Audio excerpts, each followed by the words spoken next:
Why, hello there. Good evening, good afternoon, and good morning, depending on when you're watching this one. If it's not immediately obvious, this is gonna be a little bit, um, what's the word I'm looking for? A little bit more of a subdued, show today. So we're skating to one song and one song only.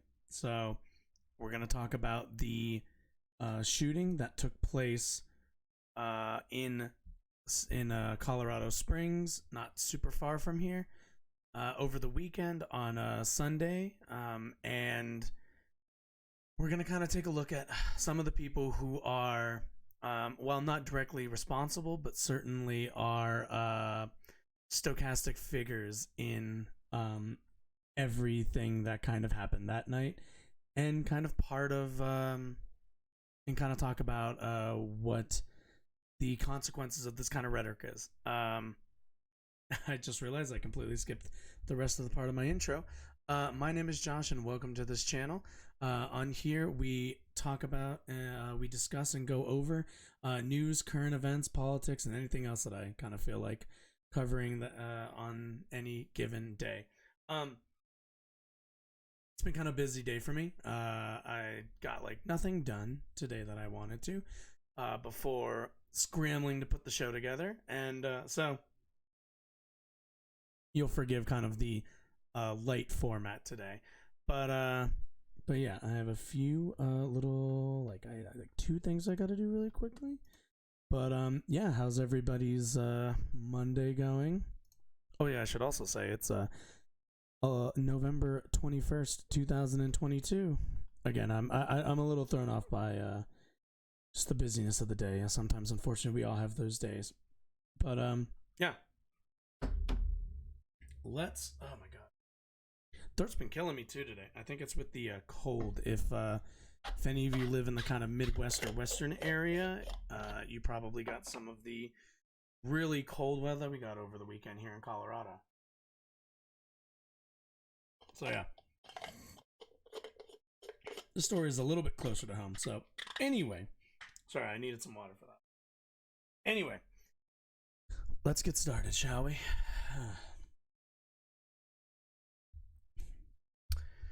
All right. So, on the eve of a Trans Day of Remembrance, which would be today, yesterday, a gunman walked into a Colorado Springs gay nightclub and opened fire on some people.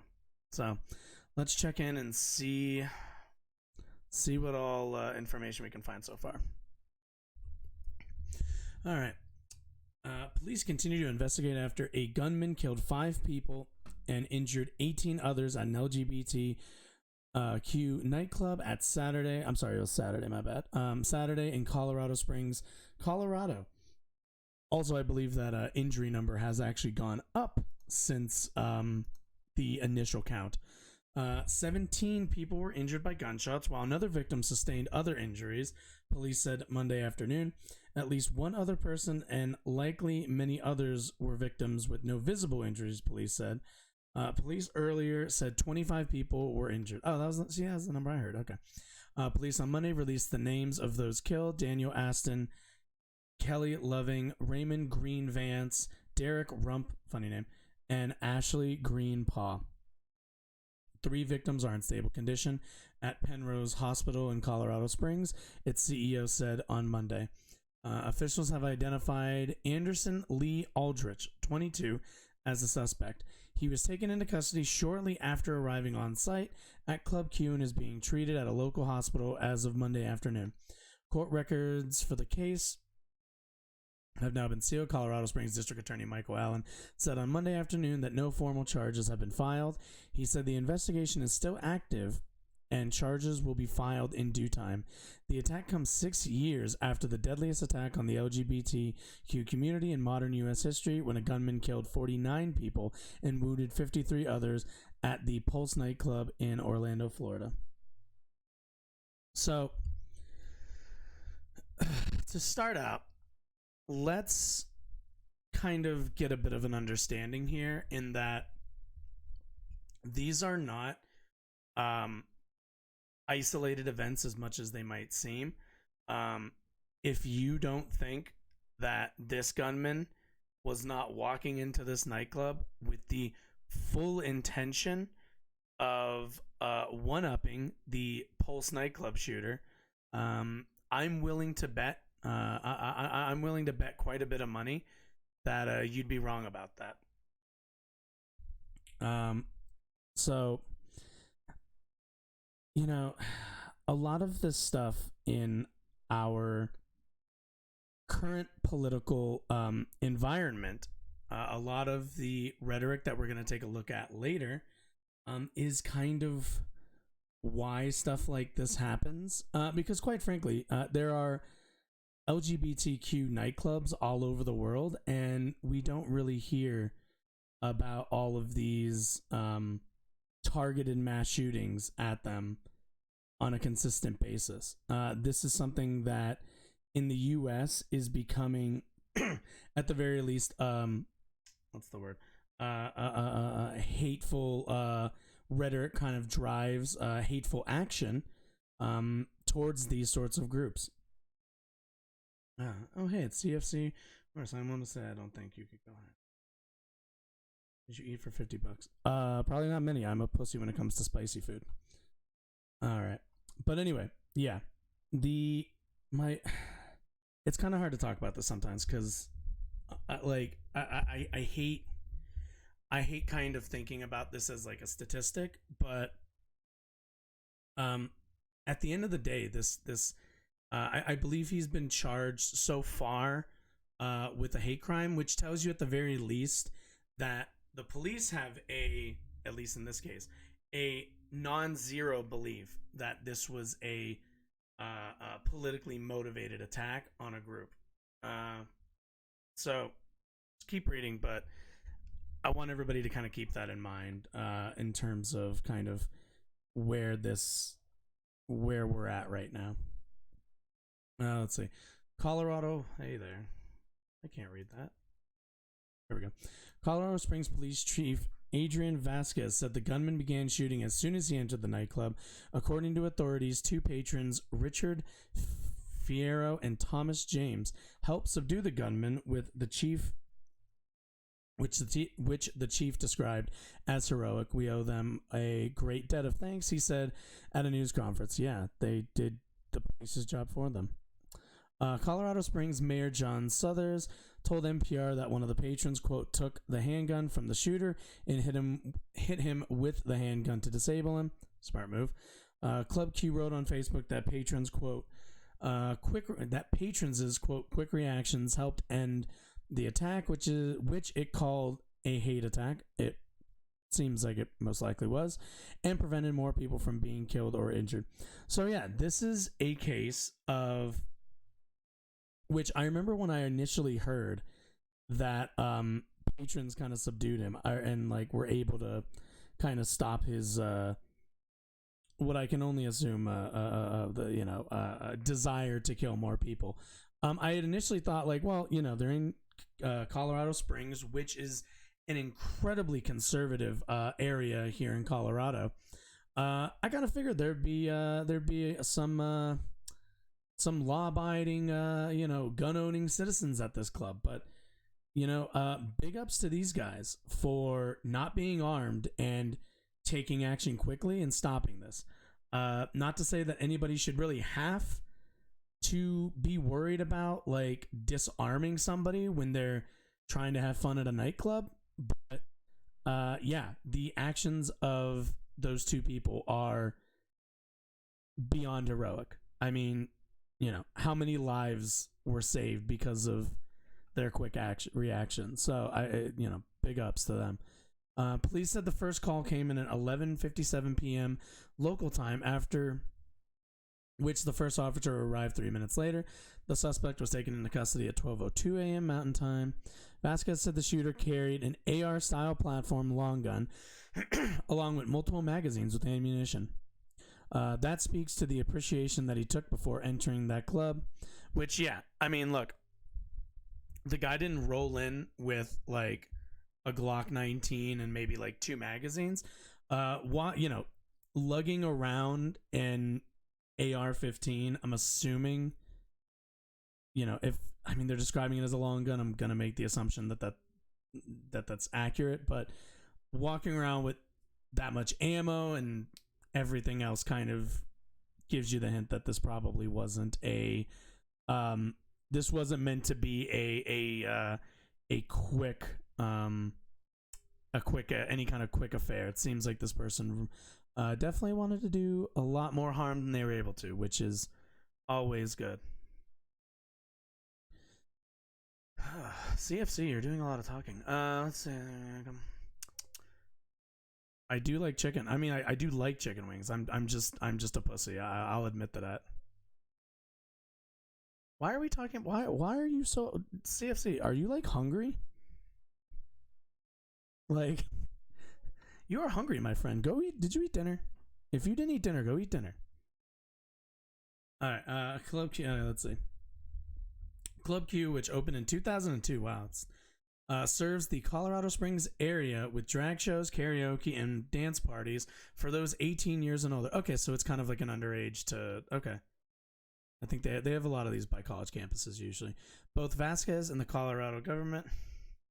The good word of chicken. I have heard the good word. Have you heard the good word of Korean fried chicken? The greatest of all the kinds of chicken you can have. Let's see. Club safe. Let's see. Both Vasquez and Colorado Governor Jared Polis called the club a, quote, safe haven for LGBTQ residents of Colorado Springs. Club Q has been a safe haven for the LGBT community in an area where it hasn't always been easy. Polis, who became the first openly gay governor in the U.S. in 2018, said at a church service Sunday, "It's a place where we can gather, dance, and share the joy." Colorado Springs Police Lieutenant Pamela Castro said the department was shocked at the attacks at the nightclub had not been a problem spot for the city. Club Q announced it would be closed until further notice. I'm sure that these sorts of attacks, I feel like a lot of times for like regular police departments come off as these crazy once in a lifetime events, and I can kind of understand that if you're a local PD office, you're probably not keeping a watchful eye on kind of some of the like national trends going around. With Colorado Springs being where it is and having the makeup that it does in terms of its quite frankly how conservative it is, I can't say that anybody should be super duper shocked that something like this happened in that area. Unfortunately, it's just kind of an area in Colorado that's really steeped in a lot of conservative media and a conservative framing of the world, really. And again, we're gonna look at some of that, but like I find it to be a bit of malpractice to say that you'd be shocked that something like this would happen. Not only that, but it's not like the club is a problem spot. It's people in your community that can't let people live their lives, apparently. I wouldn't call anyway. The shooting came on the eve of Transgender Day of Remembrance. The gunman targeted the club the night before transgender. God, I don't know why I've been having trouble saying that word today. Transgender. I think it's the transgender and then immediately into day. That's what's fucking me up. Day of Remembrance, which occurs annually on November 20th to honor victims of anti-trans violence. The Day of Remembrance had its start back in 1999 when LGBTQ rights advocate Gwendolyn Ann Smith helped organize a vigil for transgender woman Rita Hester and Chanel Pickett of Massachusetts. Both were women of color. I'm not going to pretend to be any kind of expert on LGBTQ history, but stuff like this, I think there is a very strong argument that we need to start including, LGBT history along with probably a few other communities' history into kind of our educational programs in terms of like history classes, and probably maybe some like English classes for like writing purposes and stuff, in terms of literature. Because I do think that the more people are exposed to other communities, exposed to people that are different from them, the much more not just accepted but understanding of those people's life experiences and those people's what's the word, position in society. I think it's beneficial for our society in the U.S. I think it would be beneficial to start teaching more of this stuff. I didn't know as a steadfast, boring, cis straight white guy. Actually, that's a lie. I'm brown, but I know I really look really pale with the light though when I look at myself. But yeah, like as somebody who's like straight, this isn't history that I'm super aware of, and that's not really great. I think that we need to do a better job at educating our society about these communities. Then we hopefully wouldn't have problems like this. Among those who were fatally shot on Saturday was Daniel Aston, 28, a transgender man who bartended and frequently performed at Club Q. Aston loved 1980s music and hats. Is that all we got, guys? 80s music and then hats. Maybe they're a collector. Who knows? His mother told Colorado Public Radio, "Mom, you can go a little bit farther than hats, ma'am. Come on now." She admitted that in the past she was often worried of her son being targeted for being transgender. I mean, ask people in the black community, and you'll hear kind of the same stories about having to teach their kids how to behave around cops and how to kind of behave in certain neighborhoods. Although the investigation is in its early stages, Vasquez said it's not lost on him that the shooting took place in an LGBTQ nightclub and on the eve of Transgender Day of Remembrance. He added that those details will be taken seriously. I think there's a lot of work to be done before we can come to that determination, he said, on whether the shooting was a, quote, was a hate crime, but certainly it feels that way. As far as I've heard, they decided to charge him with a hate crime, so... Biden lawmakers respond. Yeah, Senator Michael Bennet, Democrat from Colorado, expressed his devastation upon hearing news of the shooting in his state and called for more protection and support for the LGBT community. As we seek justice, Michael, I'm not a big fan of Michael Bennet, admittedly. President Biden said in a statement, "There is no place for violence, hatred, and bigotry in America. Yet tragically, as last night's attack in Colorado Springs reminds us, too many LGBTQI+, why didn't you say A, man? People in the United States and around the world continue to face I can't talk today, guys. I'm sorry. Unconscionable attacks." Biden called for Congress to pass the Equality Act, which would ban discrimination against people based on sexual orientation and gender identity. The bill stalled in the Senate after passing the House in February of 2021. Yeah, how that didn't pass, I have no fucking clue. If it passed in February of 2021, I don't really see a reason why you would. Well, I guess they need 60 votes, so guess they don't have that yet.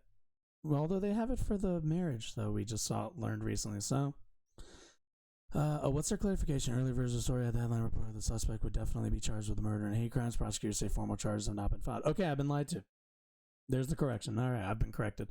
In June, Biden signed the first major gun safety law passed by Congress in nearly 30 years, a month after the mass shooting at an elementary school in Uvalde, Texas, that killed 19 children and 2 adults. The legislation expanded background checks on people between the ages of 18 and 21 seeking to buy a gun and expanded an existing law that prevents people convicted of domestic abuse from owning a gun. Yeah, I remember going over the gun law. It's not enough. It's fine. We could be doing more, I think. Obviously, more needs to be done. No shit. We need to enact an assault weapons ban and get weapons of war off the streets. Yeah. So, unfortunately, and this is a little bit where, like, I think reality and like political aspirations kind of bump heads. Um, an assault weapons ban in 2022, I don't know is like super realistic of a goal. While I wouldn't really be against it. Unfortunately, the way most American gun laws are written, they're written very, quite frankly, very poorly. Um, because what dictates what an assault weapon is and what an assault rifle is, and a lot of these other, I think, what's the word? Like labeling terms are usually really, really out of date. And also, since they have such rigid definitions, what you'll find, especially in the, if you don't spend a lot of time in the 2A community, what you'll find a lot of the times is the like this guy, for example, he went into this nightclub with an AR style platform. Now, the reason why I like was questioning the long gun, quote that came after that was mainly because long guns are, by definition, different from assault rifles that are also different from short barreled rifles, which look virtually no different.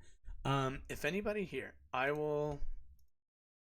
Here, I don't know how many people. Yeah, let me see if I can find like a good example.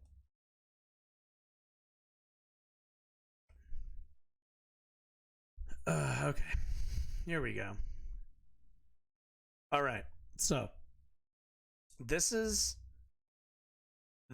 kind of the problem we're working with here. This is, let me transition over real quick. This is kind of the problem. So, as you can kind of see, so what we have in front of us right here are three AR-15s, right? That's what these are, essentially. But the difference that makes this a rifle and this a pistol is barrel length and stock. If you notice, on the rifle one, there's like this hard stock that's full. That right there at the top there is like a full plastic stock. Sometimes metal, but usually maybe polymer or something. But it's like a full piece, right? What you have for this pistol stock here, there's like this little hole here on the inside. What these are made for, when they justify making these, right? What these allow the user to do is to handle, basically you slip your arm in between that hole and you can now shoot that very obvious AR-15 with one arm. It's meant for veterans or people who are disabled who maybe don't have their arms or don't have the function of both their arms to still be able to shoot that style of weapon, right? And these are pistol caliber. So usually these are going to be 9mm rounds, whereas the rifles are going to be 5.56 rounds.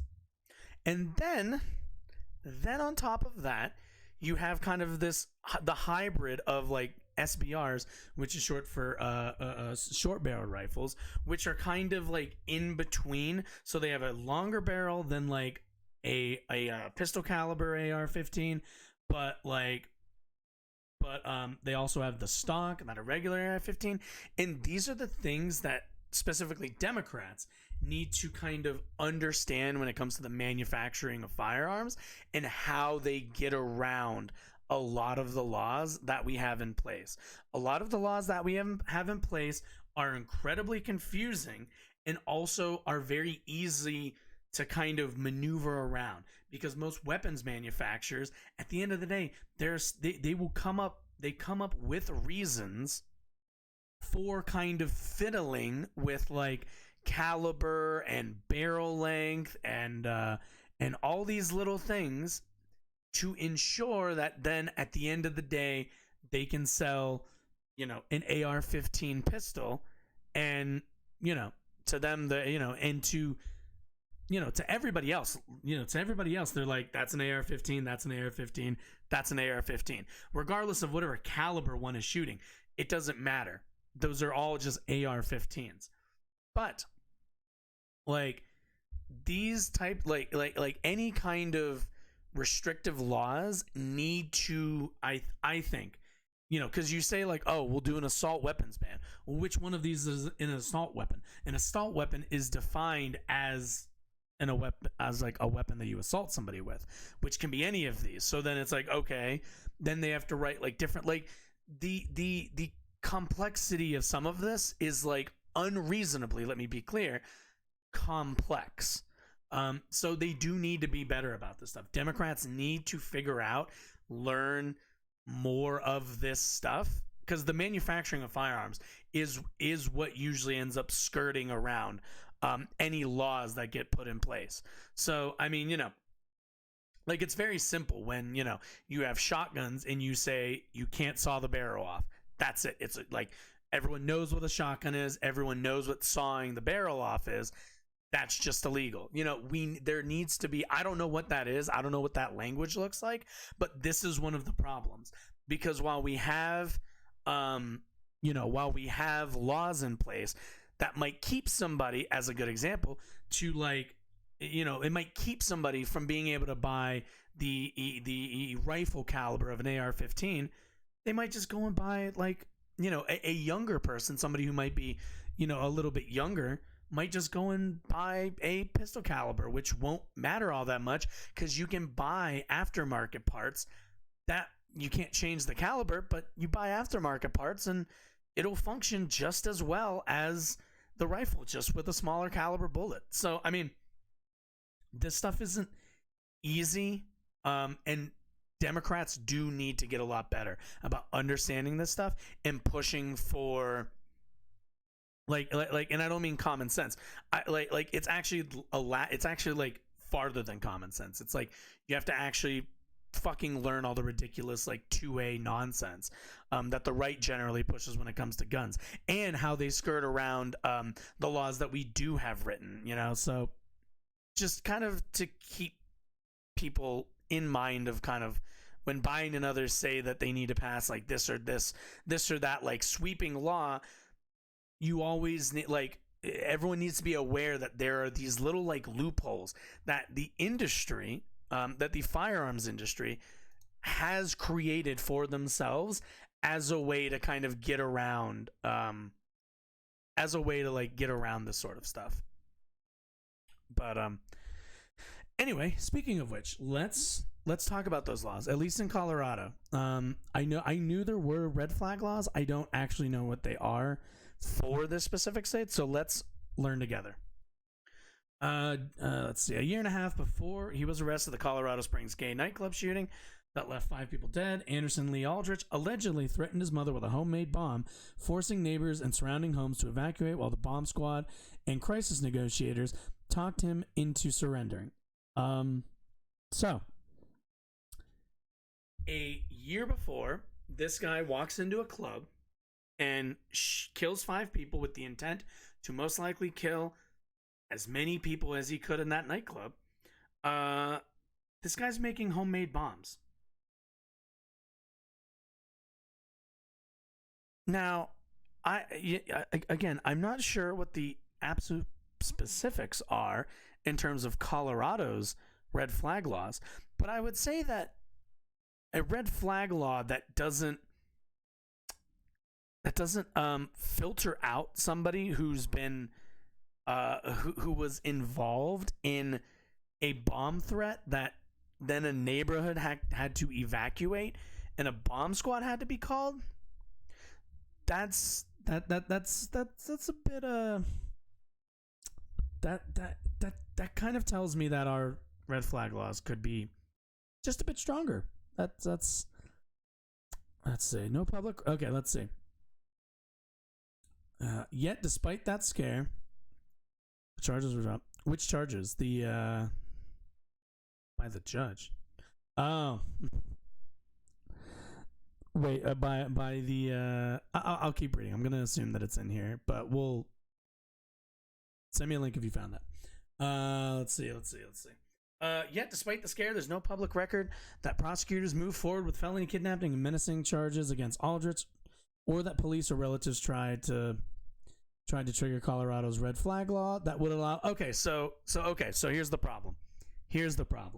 So it seems like after, at the very least, manufacturing a homemade bomb, having bomb squad come in to assess that, having neighbors evacuate their homes and probably the immediate area a little bit, police, it appears, seemed not very interested to actually trigger any red flag on this guy. Basically not flagging him in the system when he went to buy whatever firearm that he ended up using at this club. So, I mean, let's be clear. Whoever made that decision, if that was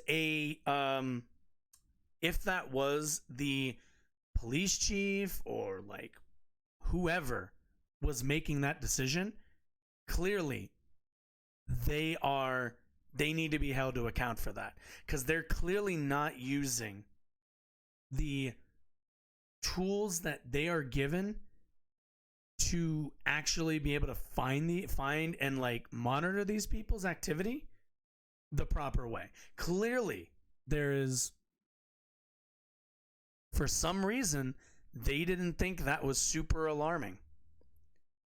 Yep. And it would have allowed them to seize all of this ammo and weapons and everything else. So that's not great. That's super not great. Gun control advocates say Aldrich's June 2021 threat is an example of red flag law ignored, with potentially deadly consequences. I would argue that absolutely is the outcome. Is that they just weren't interested in following up, and now 5 people are dead. 18 injured or something? So this is on the police now, which also, when we talk about red flag laws, which is something I've always been an advocate for, because I do think that at the very least in concept, red flag laws are a pretty good compromise of like, hey, we need these certain filtering tools to make sure that these types of people don't get firearms without tripping on Americans' Second Amendment rights. Unfortunately, that's something we kind of have to live with. It's there. It's not coming out of the Constitution. But this I will say is a damning example of, I think, the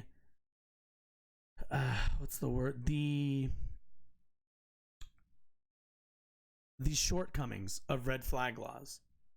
Because when you have a police force that is in, as Huffle Shoes so quaintly puts it, when you have police who live in conservative Springs, what do you think their politics are? Like, do you think that they're going to be interested in flagging just some kid who looks like their kid who has guns? Like, most likely they saw that happen and they said, by the grace of God, there goes my child. So this is a problem that the Colorado Springs Police Department is going to have to answer for. And this is also a massive hit to, I think, the concept of red flag laws being a compromise. I think for Democrats, this kind of shows the shortcomings and where, if you have police forces that aren't going to be interested in flagging these kinds of guys, the question will become, who are they going to then flag? Who's going to trigger those red flag laws if not this guy? Will that be based on objective threat? On an objective reading of somebody's threat to society? Or is that going to be based on whoever's perception of what they think is dangerous to the community, and what community that they're thinking when they think serve and protect. So, that's, I just, anyway.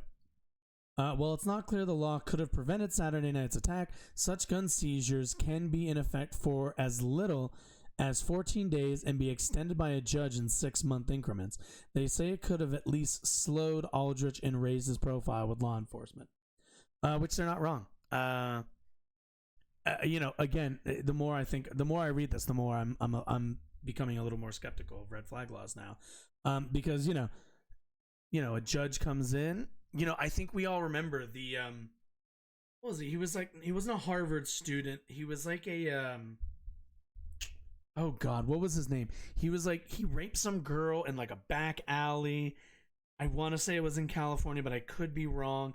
It was at like a college campus, and he gets caught, and the judge gives him like community service and a bunch of like little small nothing consequences for any of this, because the judge goes, oh, he's just a young man, he's just a young boy. I mean, what's the come on, we don't want to destroy his life over this and da da da da da, which that really makes me weary, because are we gonna have judges who see kids like that but with like firearms and with histories of violence with firearms?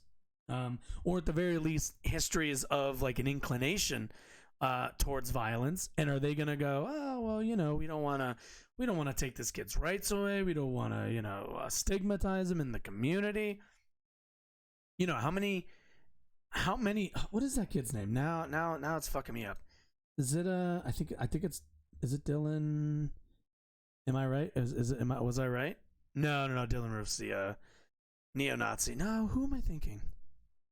Okay, somebody find it. Somebody in chat find me who that person was. I remember they had like some curly-haired white boy at like college. We all know the story. But yeah, that will these judges, are they gonna go easy on those kids and go hard on other types of kids? I don't know, but it seems like giving that discretion to the police and to some of these judges seems to not be not exactly be a Brock Turner. Yes, thank you, Huffle Shoes. Yeah, Brock Turner, this motherfucker. Where? Yeah, give me Brock Turner now. No, I don't want to know now.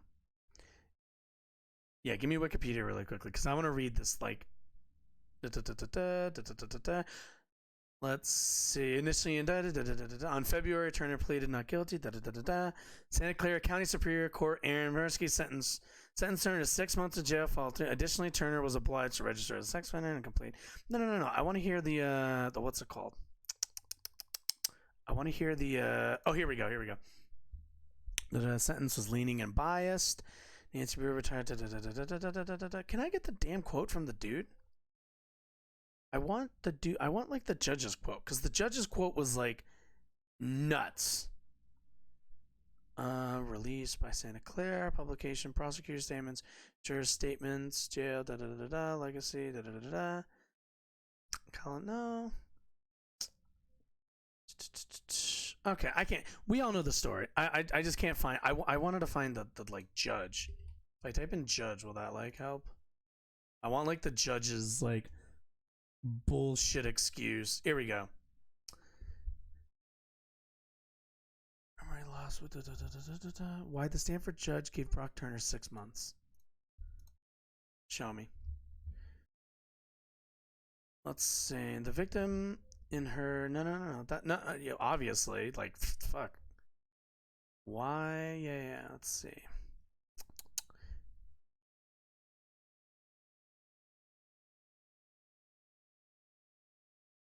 Huh. Physical and devastating emotional injury. Yeah, the judge was a piece of shit. I can't find the quote immediately, but we all remember that entire case. But it's like, like do we want those kinds of people presiding over, like, watching over, like a community's safety. You know, like I said, I'm a big advocate. I've been a big advocate of red flag laws, but like, I can't help but think, like, yeah, that might not be the let's see, what did you, oh, is this it? This might be it. Claims I take him at his word. Ugh, fucking gross. Fucking, where's the, yeah, letter went viral, and a letter which went viral. Just give me that. Oh my god. What the fuck am I reading? Okay.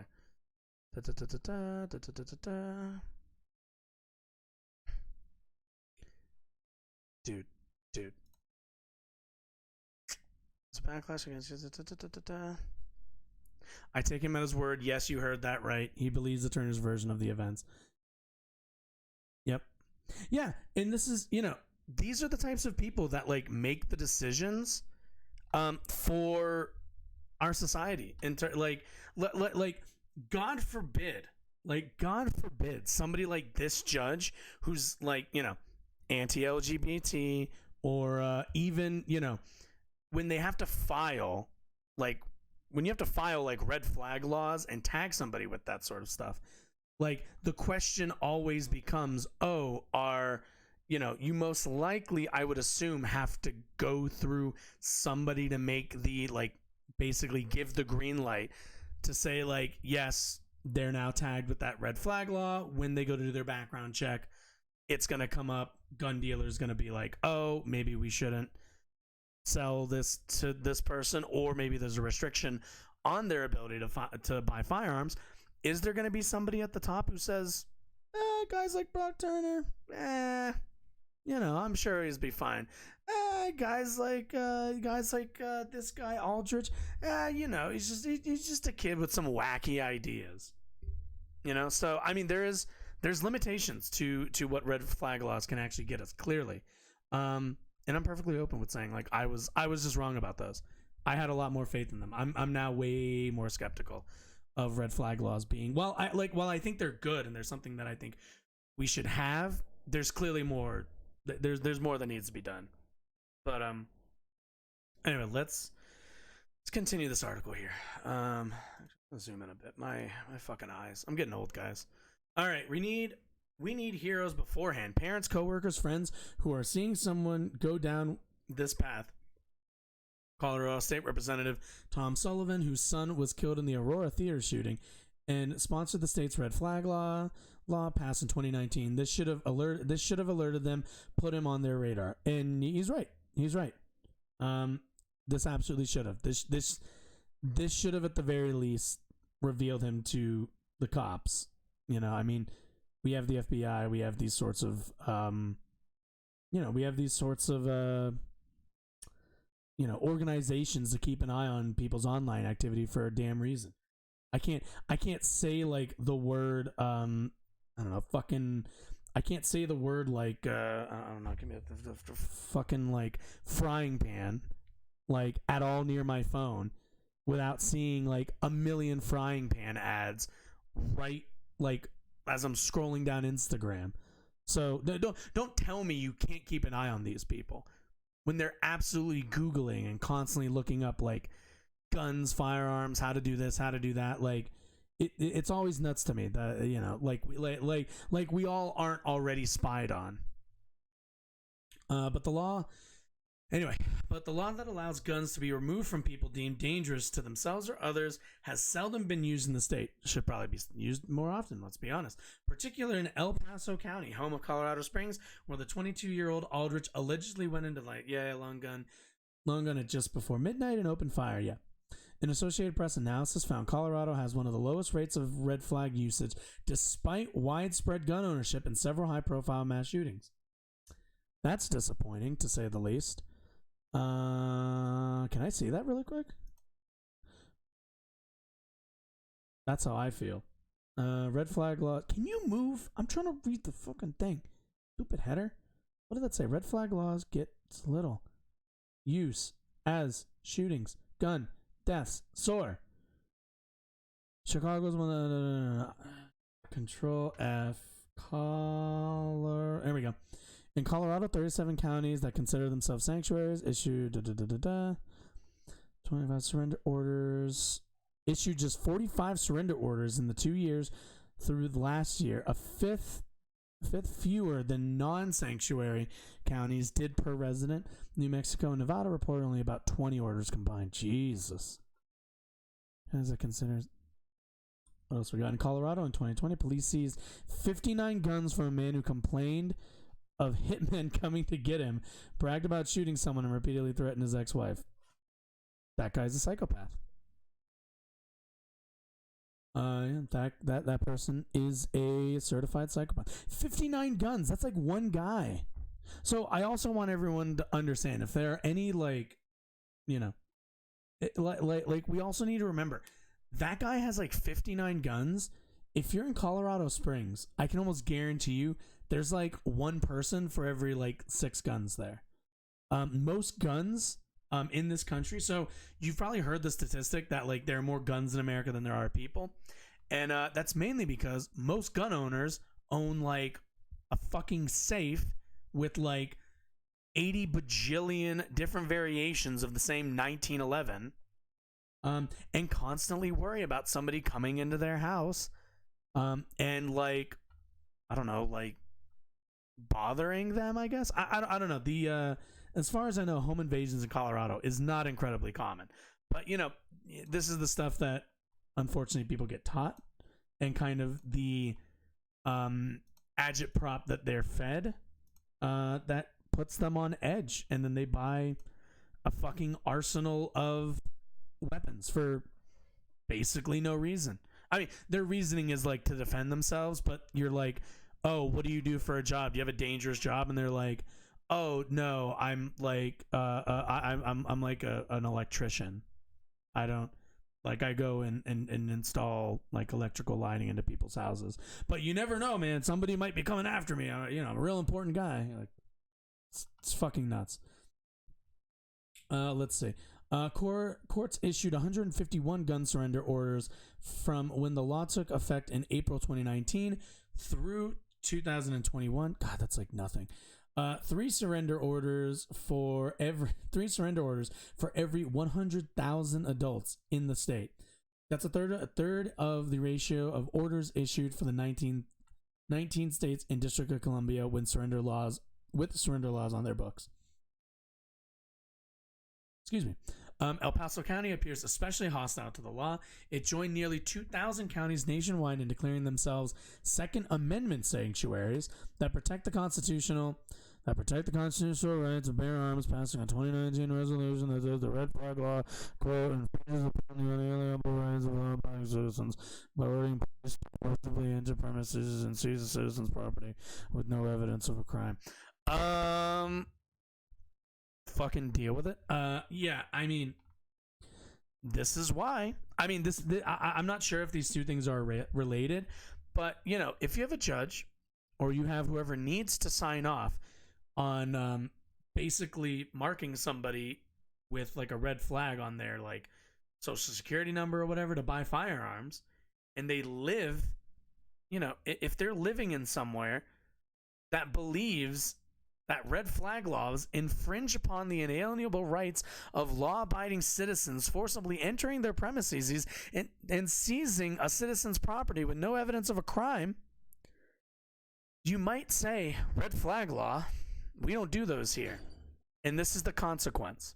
This is the consequence of letting these sorts of extremists run cities, run counties, and continue unabated to allow minorities in their communities to be targeted like this. Attitudes like this, where it's you can't take anybody's firearms away because they haven't committed a crime yet they've shown. Because also understand, we all kind of understand that when you get pulled over, an officer can just tell you that what's the word I want, or the phrase, the term, it's Oh, what is it? It's like, if they're suspicious of you or they think probable cause.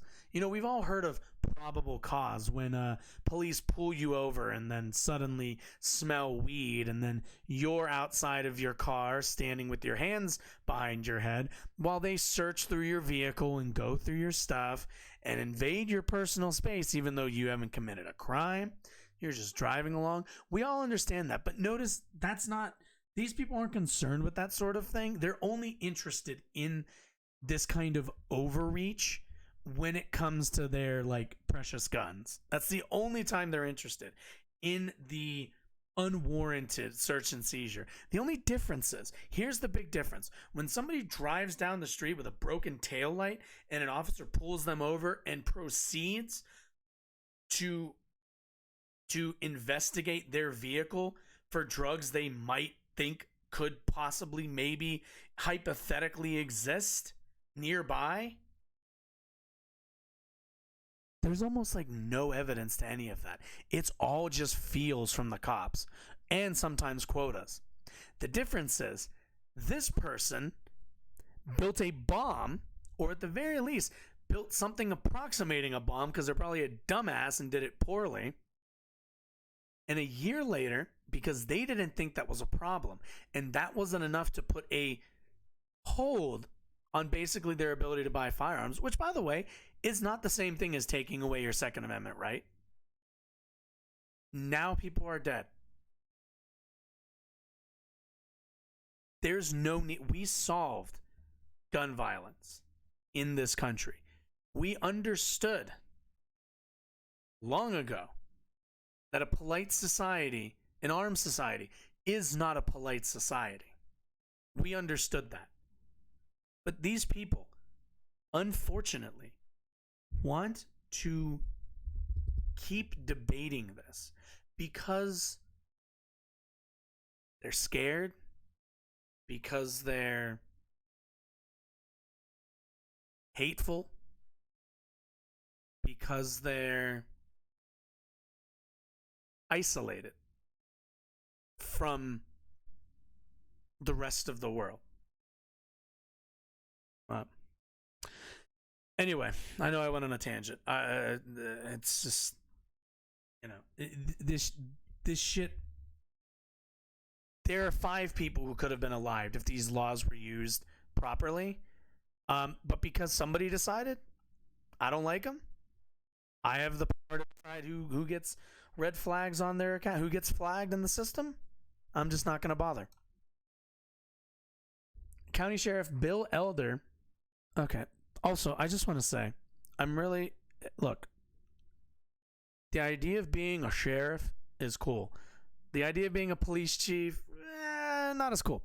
Can we this is unrelated really quickly, but I think we need to get rid of sheriffs, then police. No.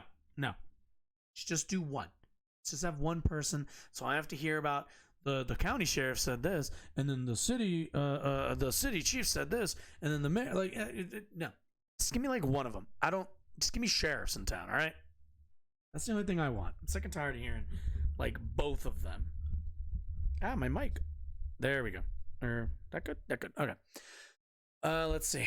Has said his office would wait for family members to ask a court for surrender orders and not petition for them on its own accord unless there were, quote,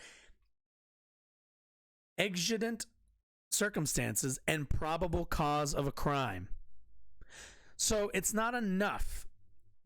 It's not enough to build a bomb in your home and threaten your family members with it.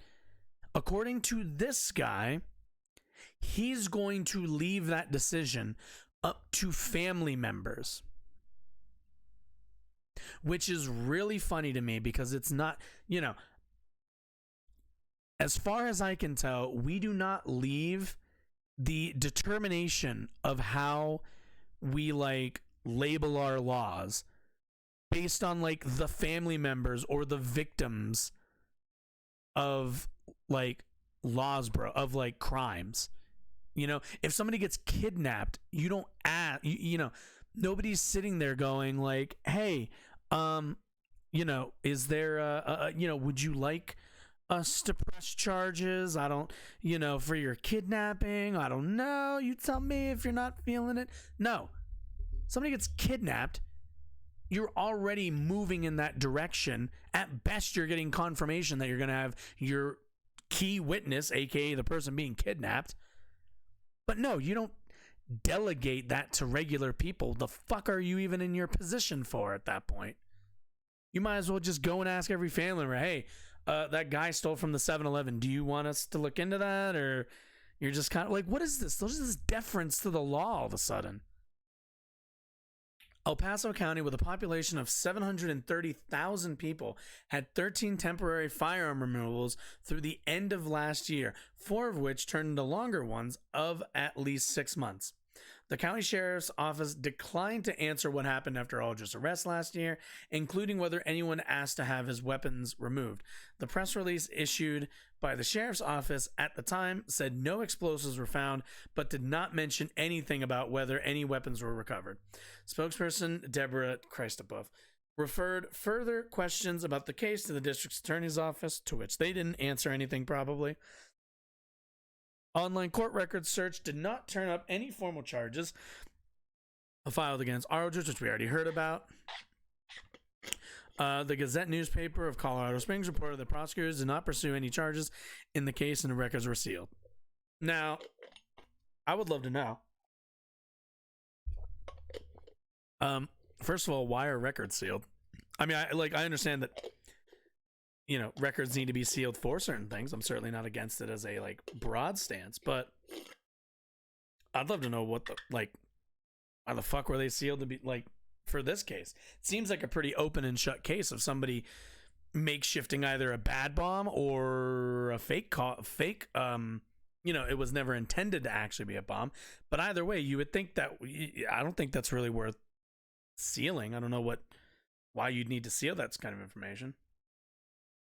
Or why the public can't be privy to that information. The Gazette also reported Sunday that it got a call from Aldrich in August asking that it remove a story about the incident. So yeah, this guy wanted, his entire, bomb episode to be scrubbed from the internet, from as many sources as he could. And luckily, the DA's department seemed to oblige, which really, really, really makes me wonder. There's absolutely nothing there. The case was dropped, and I'm asking you either remove or update the story. Aldrich said in a voice message to an editor. The entire case was dismissed.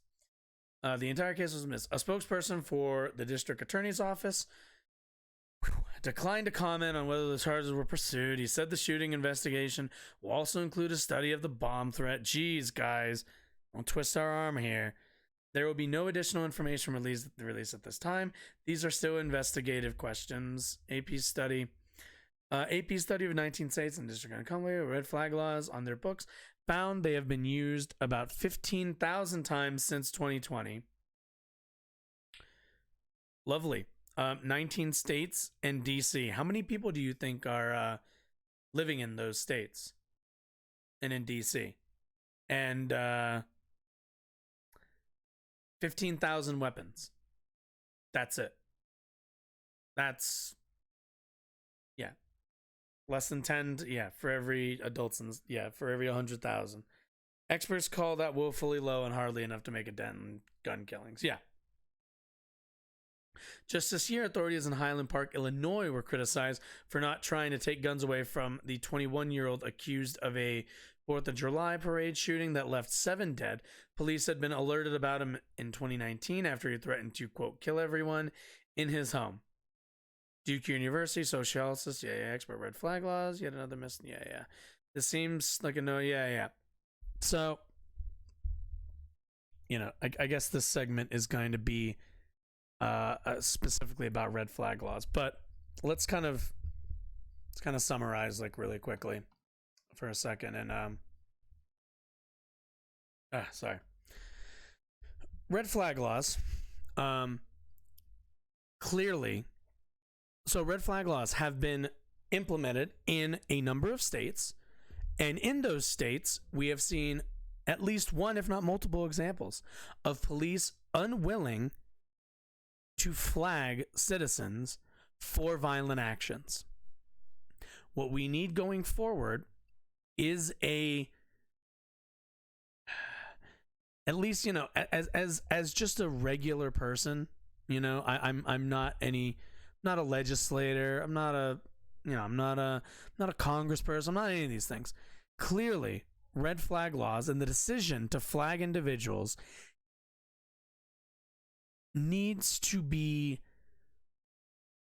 at the very least, reviewed by some kind of third party, or needs to be looked into in terms of their implementation by police forces.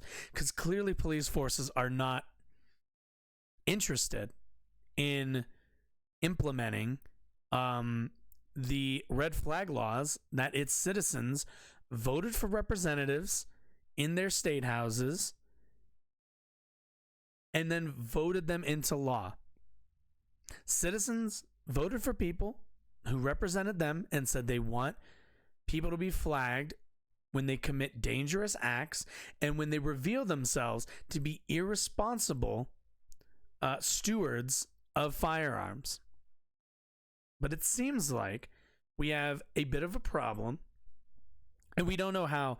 It seems like this is pretty widespread, but it seems like we have quite a problem with police being interested in implementing them on the citizens' behalf.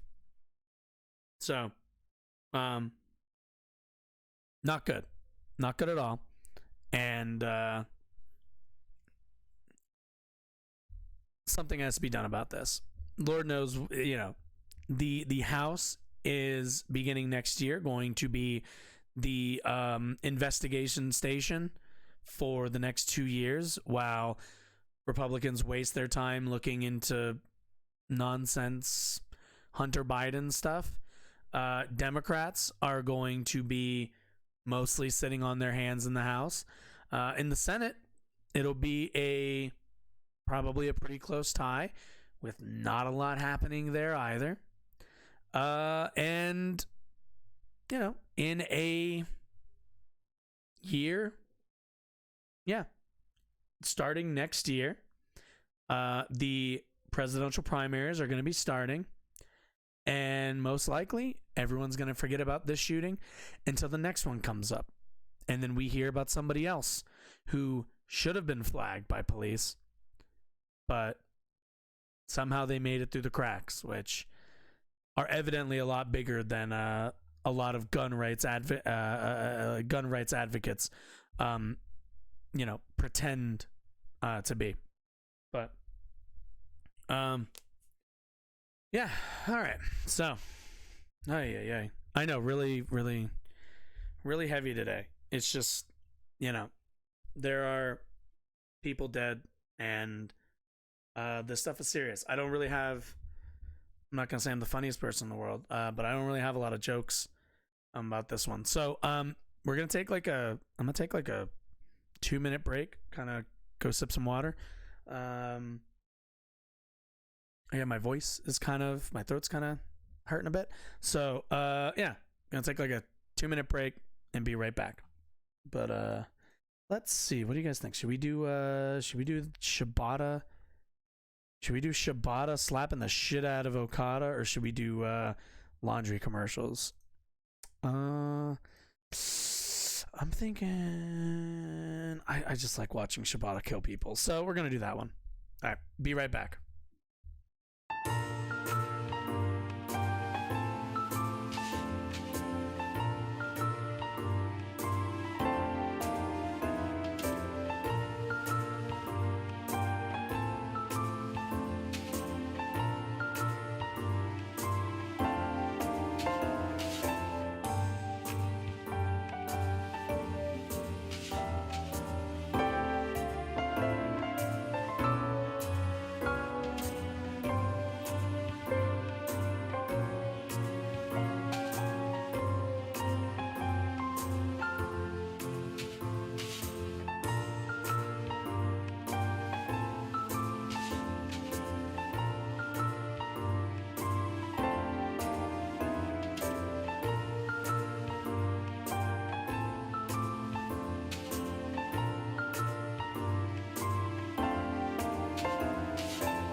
Alrighty. Welcome back, everybody. My name is Josh. I'm just going to reintroduce myself just in case anybody's here that's new. Alright, so we talked last time. We talked before the break about the Club Q shooting in Colorado Springs, Colorado. So now I want to talk a little bit about political rhetoric and, kind of the, I think the I don't want to say immaterial or, the obscure half of this problem, because I don't think it is, but there is in 2022, there is a concerted effort online by right-wing media figures such as Tucker Carlson and all the Daily Wire boys that we always take a look at here. There's been a real effort on their part to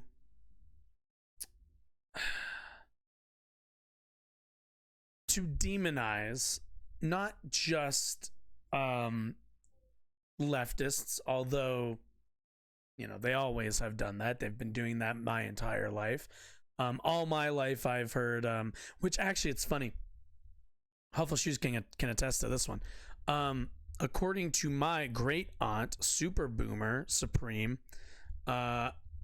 anybody who's a liberal in her mind must have like brain damage, which is, you ask any Republican, a lot of, I think, Republican voters, and I'm fine with saying a lot of, because it's been my experience for the most part, but a lot of them have this very virulent opposition to not just the left, not just not just a love of corporations and of authoritarian leaders, but they have a particular hatred against the community that we just talked about being attacked in their own space in Colorado Springs. It's something that has kind of been a core part of their messaging. During the midterms, we saw a lot of pushes for the GOP and for conservative, what's the word? Conservative, what's the word I'm looking for? Conservative candidates. Sorry, I couldn't remember what the word was. To start kind of pushing more for anti-LGBT legislation, for the ostracization. Again, I can't talk today, guys. I'm sorry, but the ostracization of LGBT groups, and one particular. I mentioned we're going to talk about media figures, and someone particular we're going to look at, which I'm sure if you've spent any time on the internet, and especially if you're watching and looking around in the politics section of Twitch, I'm sure you've seen this account before. So, Libs of TikTok. Let's talk about Libs of TikTok. Libs of TikTok is a social media account run by a woman named Chaya Raychick. She is at least now, regardless of whatever she was doing beforehand, she's now a political operative and propaganda artist. She generally reposts with a lot of I can't even say dishonest. Dishonest doesn't do it enough real justice. But she generally reposts and reposts videos that people send her and they submit to her. And then she finds those people and doxes them. Or she finds school boards and lies to her followers about whatever it is they're doing, and, you know, frames everything as like this weird attack on children, and generally gets funding, I guess. I'm assuming she gets paid. I mean, she does have like a subscription option for her. I mean, you know, she's been featured on a lot of right-wing news sites and radio, a lot of stuff. So this woman has made a career out of spreading her hate for other people. And I want to take a look and kind of, I personally have not spent a lot of time looking at, I'm a bit older, as I've probably said before. I'm not the biggest TikTok user in the world. But clearly there is an audience for this. She's got 1.5 million followers on what's it called? On Twitter. Let's see. I'm actually kind of curious. Does she have an Instagram account? I have like no idea. Let's see. Does she actually have it? Did TikTok not take her down? I thought TikTok took her down. Maybe not. No, it looks like they did. Okay, it looks like they did. Either way, my point is, she's got a fucking huge platform, and she gets paid to sit on this platform and spread hate. So I want to take a look kind of through some of her, not really sure what any of this is, but I'm kind of curious as to the content she puts out. I've seen some of it, but I've never really, and I see the highlights that I think everybody kind of reports on, but I'm kind of interested. Let's take a look here. All right, so let's see. This person doesn't identify as a human, but as a inanimate object. So it uses its pronouns. It's about a race within humanity. Oh God. Holy shit, I know this person. Oh, thank God people are pushing back. I bet even some people think people's therapists want to give up. One of these lost souls every time I see their videos. This generation of kids needs a serious divine intervention. They are so misled, exhausting themselves, wayward. Who will point them to the truth? Definitely not you, 16 whitefish. Grassware. Why do they always look like they've been discovered portal into infinite joy? Oh, Jesus. Organic keeps working 24 hours a day, 7 days. From before you leave the womb. Till you vote Oh, remember what I said about like conservatives and Republicans, how they feel about Democrats? This is perfect. This is perfect. But let's take a look. Let's take a look at how damning this could possibly be.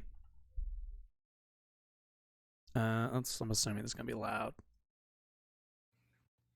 So for me, gender is complicated because I would rather not be associated with it to the point where I would rather not be a human or even an animal. I would like to be an inanimate object. So cool. I use its pronouns, but nobody uses them for me. I just have them in my bio. Nobody's comfortable with them. But I would like people to use them because that further removes me from the gender binary to the point where I am just an object. Just a piece of grass, if you will. Okay. So I would just like to not be a human being, let alone have a gender. Cool. I don't really, this is the content she puts out. Let me be clear. Again, I don't watch this lady's content. As far as I can tell, piece of shit. But okay, it's fine. Free country. This is one of those things where I can't help it. I'm probably going to say this a lot, and it's going to get a bit repetitive. But, free country. That's fine. If you don't like the idea of being male or female, it's totally fine. I understand people. I understand the whole like, it's kind of difficult to say like it's and it and like some of the kind of different kind of pronoun. It's fine. It's fine. It's fine. Just kind of work on it. You're gonna fuck up a few times. It's fine. Just put some kind of effort in. This is Dola. She thinks men can give birth and doesn't know what a woman is. So yeah, it's like, you know, it's a random person on TikTok.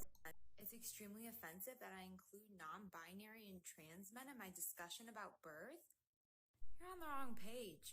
My goal is to be inclusive and non-judgmental because that's what I'm supposed to do as a doula. That's my job. And so when I don't know what that is. I'm going to include all of the people who give birth. If I was your doula and you identified as a woman and a mother, then I would call you a woman as a mother. But on TikTok, I'm talking to the general population of all people who give birth. My goal is... Am I the only one? Okay, so look, the whole like gender trans stuff isn't really that difficult to me. Okay, thank you. I don't know what that is.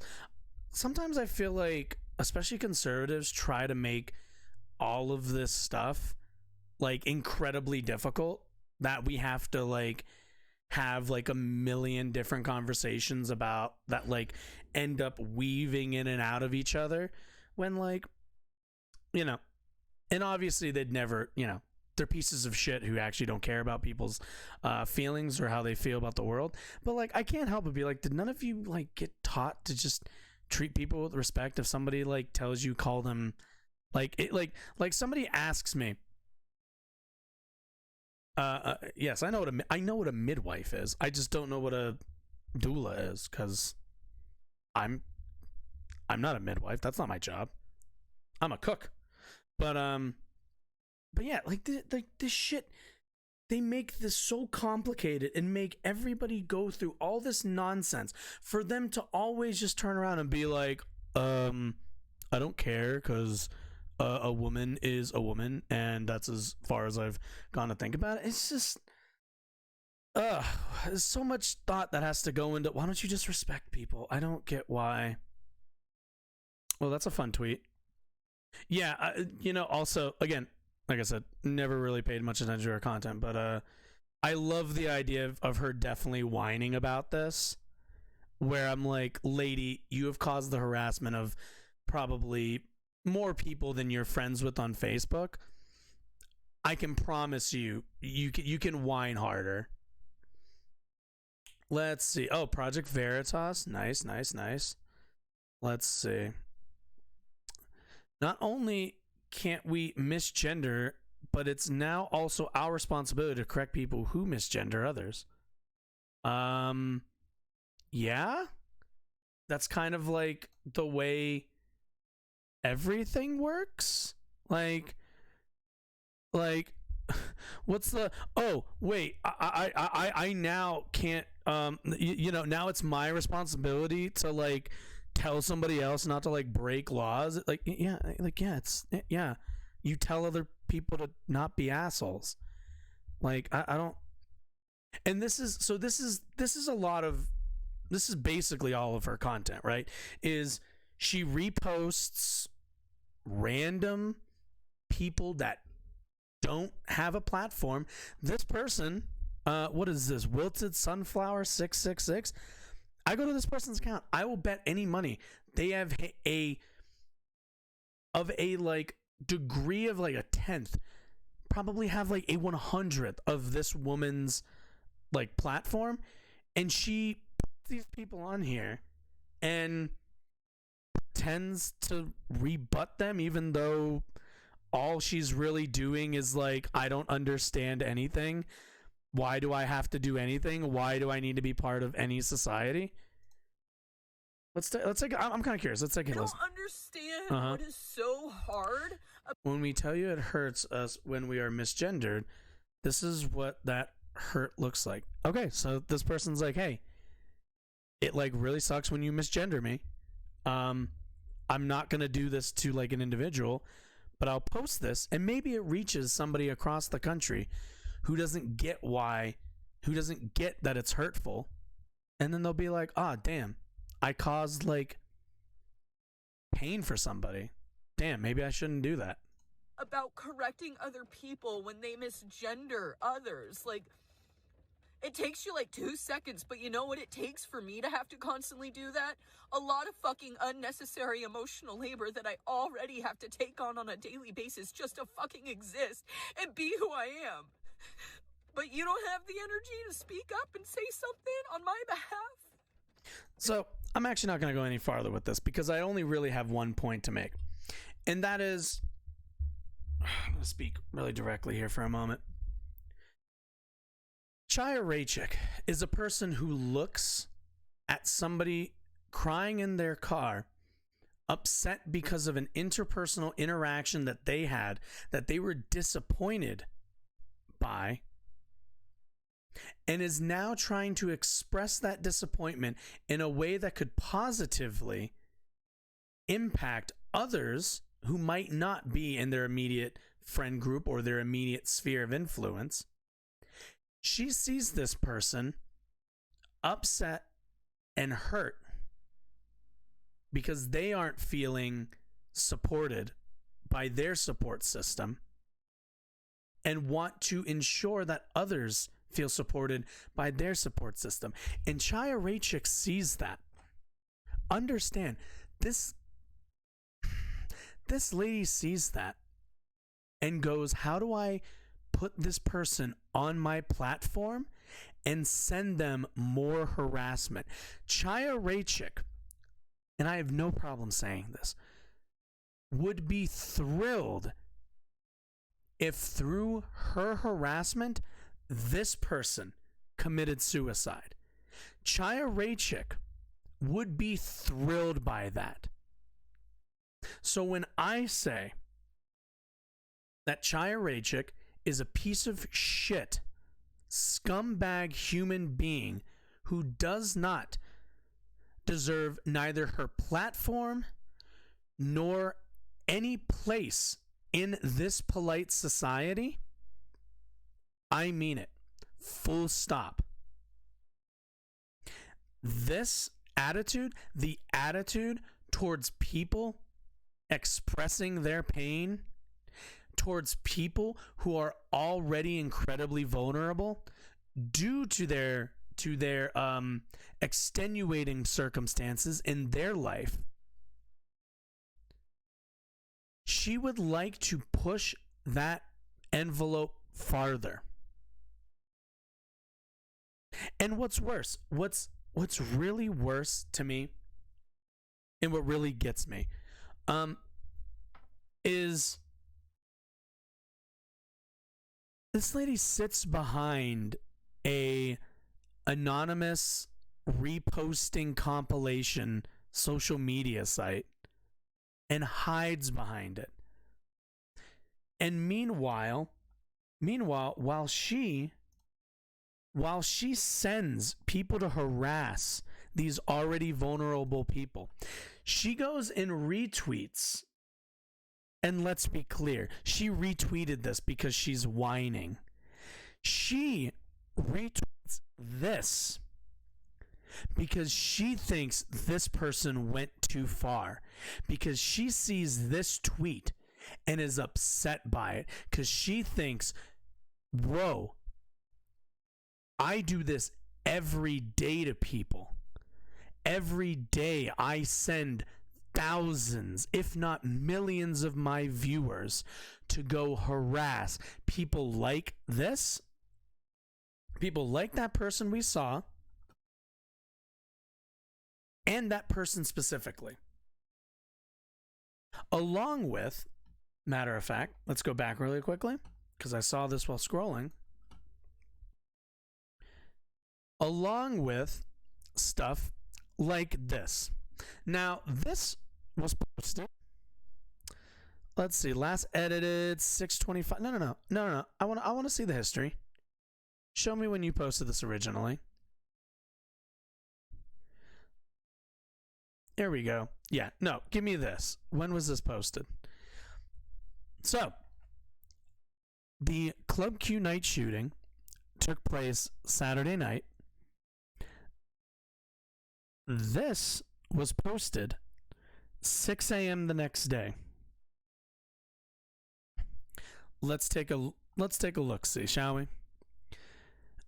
So from the actual account, this is from an Instagram account. Dragutant We love our Colorado state representatives, Leslie Herod and Brianna Teton, I'm not sure how you're supposed to pronounce that, have supported our kids from our first year. The LGBTQ plus community needs to vote for our kids' rights and to provide a safer world for them to grow. So, we have some pictures of drag queens, and I'm going to make the assumption that these two up in the corner on the left here, in the middle are the representatives, mainly because they're the worst dressed of the group. We have some more people who dress in outfits. Whoa. And another one where I think one of them might look like they're below the age of 18, maybe. One of them is dressed as Bride of Frankenstein. Another one, I believe that's Cruella de Vil. Forgive me if I'm wrong. So, what's wrong with any of this, right? This is a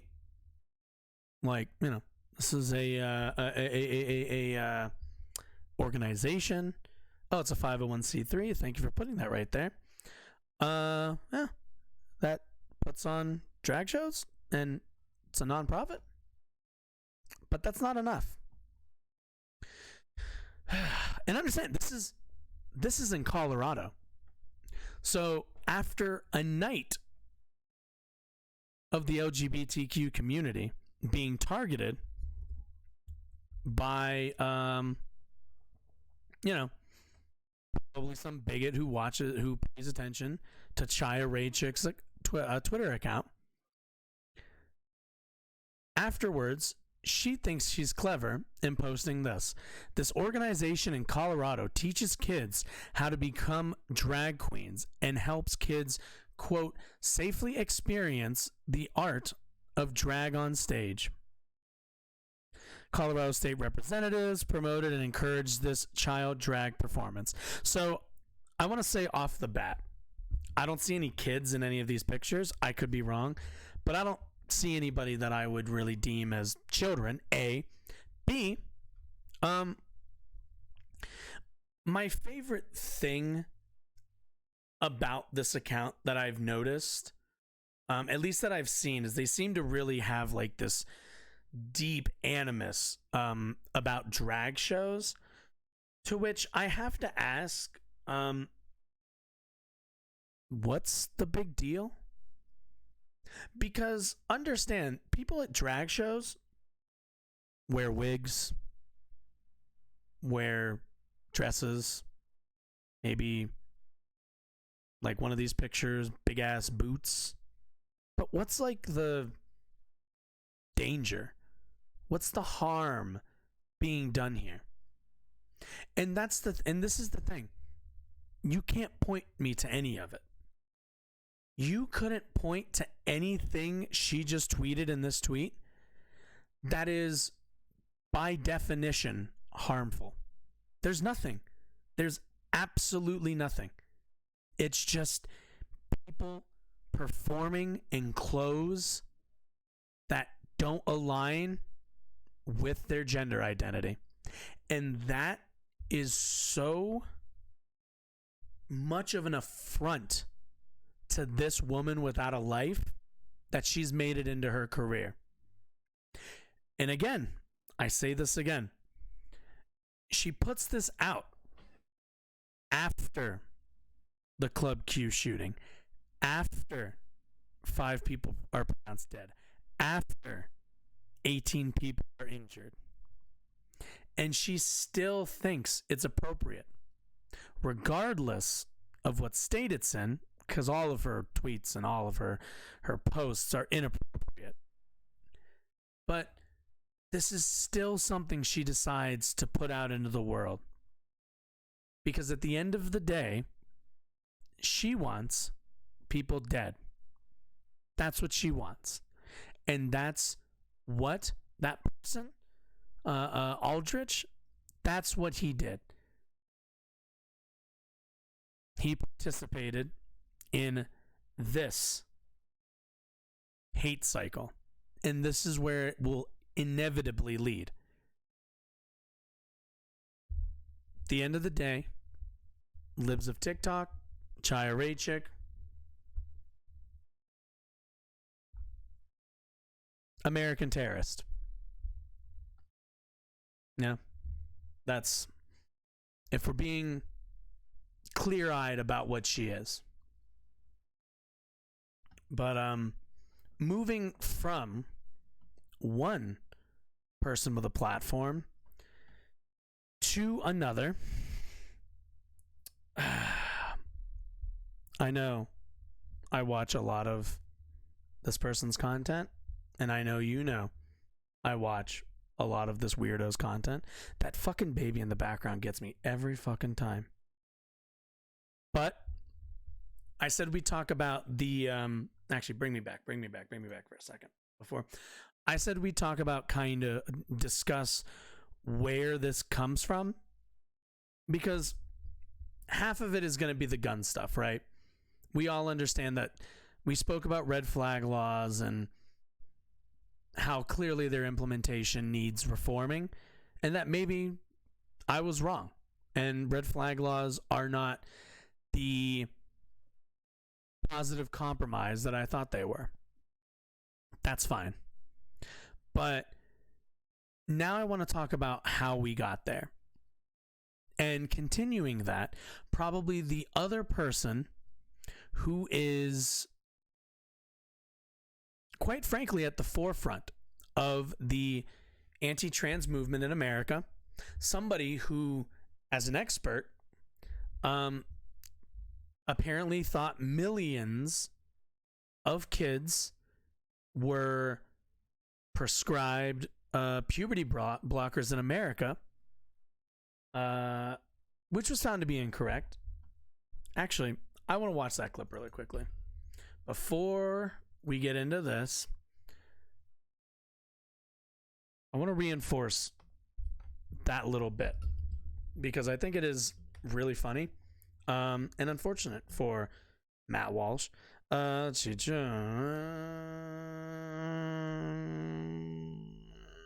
There it is. No. Give me the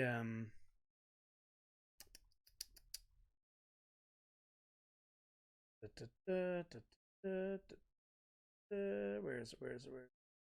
No.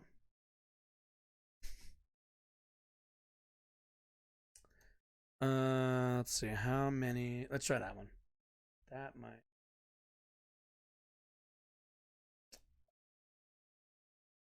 Here we go. This is what I wanted. Well, this is a lovely picture. That's okay. Are you talking about hormone blockers? Yeah. Millions of kids have been on hormone blockers? Really? Millions. I'm sure someone's going to fact check me on that, but my guess is that we're in. I'm sure someone's going to fact check me. Again, this guy's made his career on this, so keep that in mind. To the millions now at this point, yeah, that would be my guess. It says over the last 5 years, there were at least 4,780 adolescents who started puberty blockers and had a prior gender dysphoria diagnosis. It says it's kind of undercounted, but that would be a big less than undercounting. 1,000 people a year. Yeah. Millions, guys. I want everyone to remember that. This guy, the person who made an entire documentary because he knows what a woman is, along with somebody who has pushed a lot of this anti-trans ideology, always using kids as a proxy to make their argument. He said millions. It's in the thousands. Anyway, but either way, my overall point being, when we look at how this shooting came about, why 5 people are dead and 18 are injured, this is going to be an aspect of it. The left loves mass shootings. This is an inescapable conclusion. Totally. I mean, not every person on the left side of the political spectrum feels that way, certainly, but institutionally, the media, the pundit class, government officials, activists, the leftists who are setting and enacting the agenda, they all love mass shootings. I mean, that's why they don't hesitate to exploit them. And exploitation starts immediately. There's no period of mourning, no space given for grief. So we're going to start. Let's start by understanding what he's doing here. Matt Walsh, quite frankly, like a lot of 2A Americans and probably a good amount of conservatives, if not all conservatives, whenever any of these things happen, which are inconvenient to their narrative and specifically inconvenient to their politics, what do they always say? We need a time of mourning. We need to all stop talking about it. We all need to stop. Everyone needs to stop talking about it. Give it like a week. Because they understand that the news cycle is a 24-hour news cycle, and this story is going to disappear faster than anything else will. Or sorry, as fast as everything else will. So that is the goal of this. Matt Walsh does not give a shit about mourning the death of gay people. Matt Walsh does not give a shit about mourning the violence done against that community. Matt Walsh just wants people to stop talking about it, so that he can go back in a week and continue to fuel the next violent action. There certainly isn't a moment taken to let the dust settle and figure out what actually happened. That's because it doesn't matter what actually happened.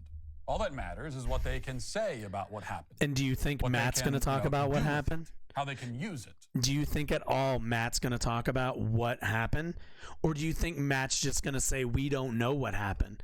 We can't read any of the articles that Josh just read on his stream out loud. We can't read those. We're the Daily Wire. Of course, such a cynical, even bloodthirsty attitude is no surprise, coming from the same people who support, cheer on, facilitate, fund the mass slaughter of unborn children. These are not people who value human life or feel at all squeamish about standing atop the bodies of the dead to advance their political and personal ambitions. And so we cannot be shocked at all by what we've seen in response to the mass shooting at a gay club called Club Q in Colorado Springs over the weekend. Directly on them. In total, 5 people were killed, 25 more were wounded, several critically so, when a shooter, now identified as 22-year-old Anderson Lee Aldrich, opened fire. Now, at this point, there's still no information about Aldrich's motive. We haven't been given any specific details about why he did what he did. But whatever he says to investigators, he was taken alive. We already know the fundamental reason for the attack. Aldrich is a violent, unstable sociopath. That's the reason. That's the reason? Wait. So he's a violent sociopath and that's it? That's all? So how wrong do you think Matt's going to be in like a week when they come out with all the charges and when he gets convicted and when he goes and, when we get his hearing? How wrong do you think Matt's going to be? Is he going to be right that he was just a random, violent sociopath? Or could it be possibly that he had a motive beyond just sociopathy? Not sure. I mean, how was he able to carry out this assault? Well, we know that too. He was able to do it because the court system, the DA, and the FBI allowed it. According to reports in many outlets, including Fox News, Aldrich was arrested just last year for making bomb threats and refusing to surrender to police when they came. His mother had called police, this is back in June of 2021, reporting that her son had made a bomb threat and was threatening had made a bomb or said that he had made a homemade bomb and was threatening to detonate it. When police arrived, So is Matt going to, for once, take a anti-2A stance this time? He probably will pretend to. I can almost guarantee you what Matt's going to eventually back up to say is that this is why, I'm just taking a guess here, Matt's going to say that Colorado passed red flag laws that the police and the FBI or whatever elite group he wants to tag at the time, probably like the DA, because he's not going to say the police. He's going to say the DA. He's going to say the mayor. He's not going to say the police. He's not going to say the county sheriffs. Not going to say any of those people. He's going to say the DA and any of the other elites that sit above the police decided to not flag him in the system And because of that, because they did not flag him in the system, to Matt, that is going to be proof that red flag laws are useless and that they shouldn't be implemented.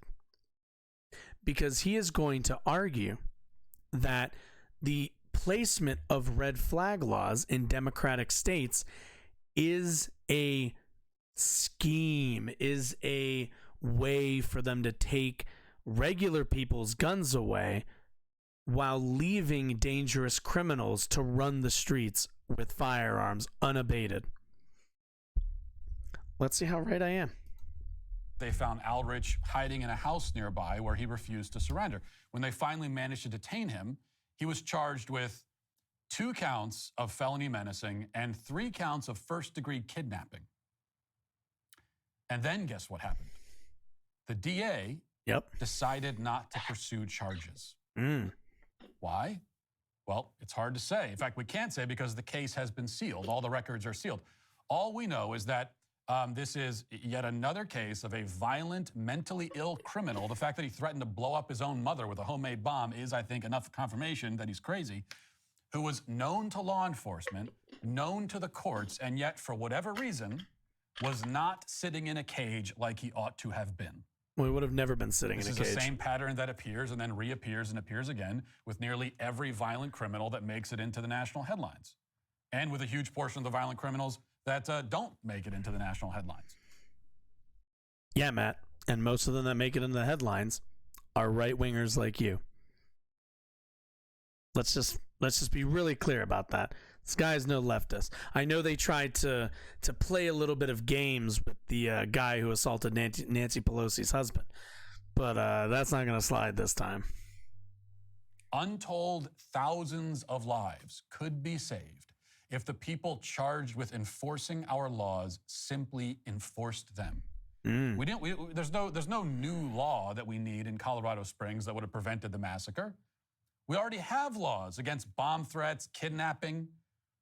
We simply needed it to be enforced with the punishment that is already prescribed for it, and that would have been enough. Yet it wasn't done.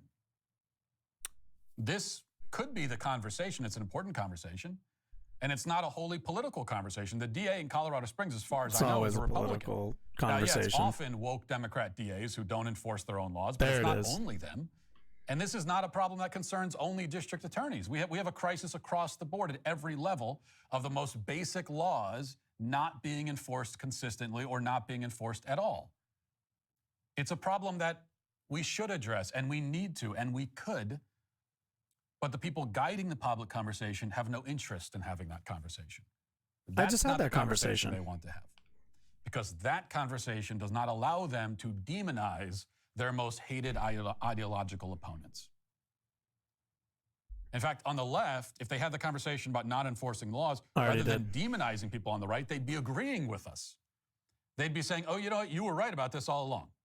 And they don't want to do that. Right about what? And so instead, the left... What were you right about? I find it always funny. It's like, you were right about this all along. What were you right about? You haven't said anything. You've just stated basic facts and a basic observation of the case. Please, Matt, I predicted what you were going to say. Please, don't prove me wrong now, man. Has decided to blame conservatives for causing this last mass shooting through our alleged anti-LGBT rhetoric. The Attorney General of Colorado, Phil Weiser, who should be answering questions about why the laws against kidnapping aren't being enforced in his state, apparently, instead was on CNN this morning casting the blame as far from himself as he possibly could. Listen. Thank you so much, Attorney General, for joining us. The major question this morning has been about motive here. Wait, is the suspect speaking to investigators yet? And what have you learned about a potential motive, if anything?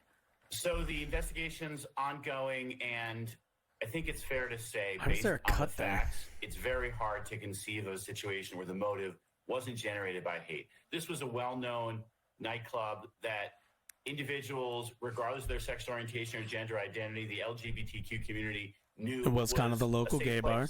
Was a place where people could be their authentic selves, and someone came and essentially took all that away, because we know there's so much of this hate out there, particularly towards individuals who are LGBTQ. That looks like such a Colorado Springs building. It was on Transgender Remembrance Day when it happened.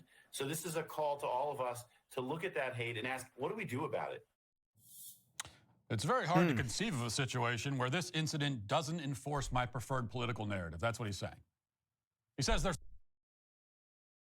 Matt, you're not going to make the argument that somebody walked into a gay bar on the eve of Transgender Remembrance Day and opened fired on a bunch of people just because it was just the bar they picked that night. That's not the argument you're really going to make, are you? Do you have any... Is Matt going to have any evidence of this? Really? I mean, look, he's not. We all know he's not. But this is the stuff, guys.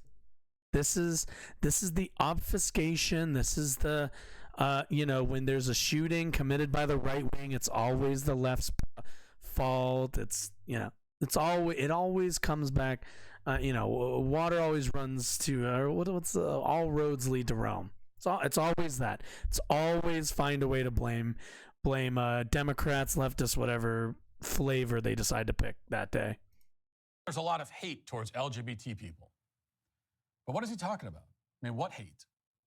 We'll try to figure that out in a moment. But first, here's Don Lemon inviting I wonder if we'll be able to figure it out as a conservative. I wonder if I'll show all of Chaya Raichik's libs of TikTok. They're members of the LGBTQ community. They have said that they believe that there's, where else could this point to? Again, we don't know the motive here.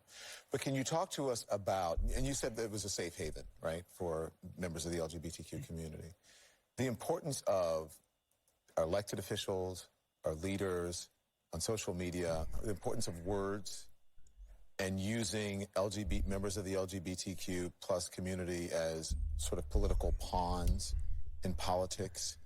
Can you speak to that, please? Absolutely.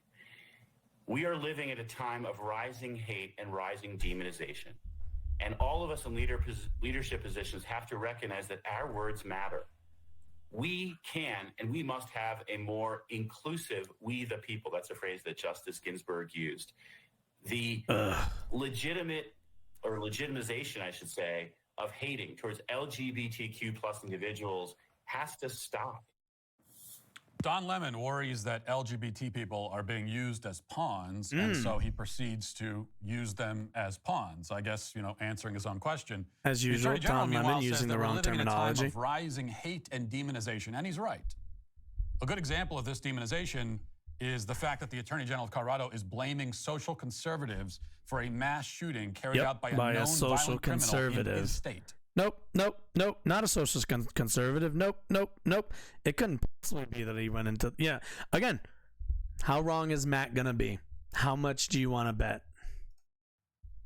But this is the line that every prominent person on the left has taken, and lots of people that are not as prominent as well. Joe Biden blamed hate against LGBT people. Of course, GLAAD issued a statement blaming not just hateful rhetoric, but also legislation.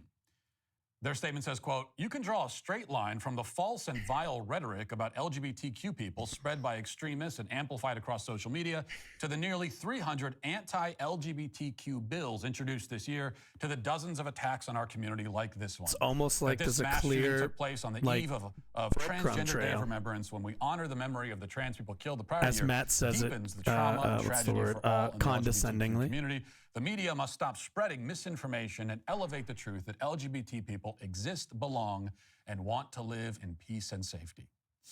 So this became immediately the standard talking point, and the left Matt Wall seething at that last statement. Villains also, people who are most responsible for the shooting. People like, well, me, for instance. Yep. I am currently trending on Twitter because there are so many tweets, like this one from a guy named Joshua Hill. He says, quote, wrong "This Josh, club damn had it. a drag show every Saturday. It's impossible to escape the horrifying conclusion that the escalating rhetoric against drag queens promoted by people like Chaya Raichik, who's a libs of TikTok, Matt Walsh, and others created the environment where someone would do this." And then from Brianna. My favorite thing is, like, what's funny to me is Matt's going to, like, show that and be like, hey, somebody mentioned how you've been spreading a lot of rhetoric on your platform that demonizes and targets a certain community. And then, whoa, look at that. somebody went and targeted that community. Isn't it crazy? And Matt goes, you're fucking crazy, man. I don't know why I always give him the fucking Alex Jones voice. But either way, this guy thinks that's insane. Which, you know, Matt's usually a lot more honest than this, and this is probably why I'm really disappointed. Usually, Matt is incredibly honest about his bigoted opinions. But shockingly, this time, he doesn't seem to want to own this one.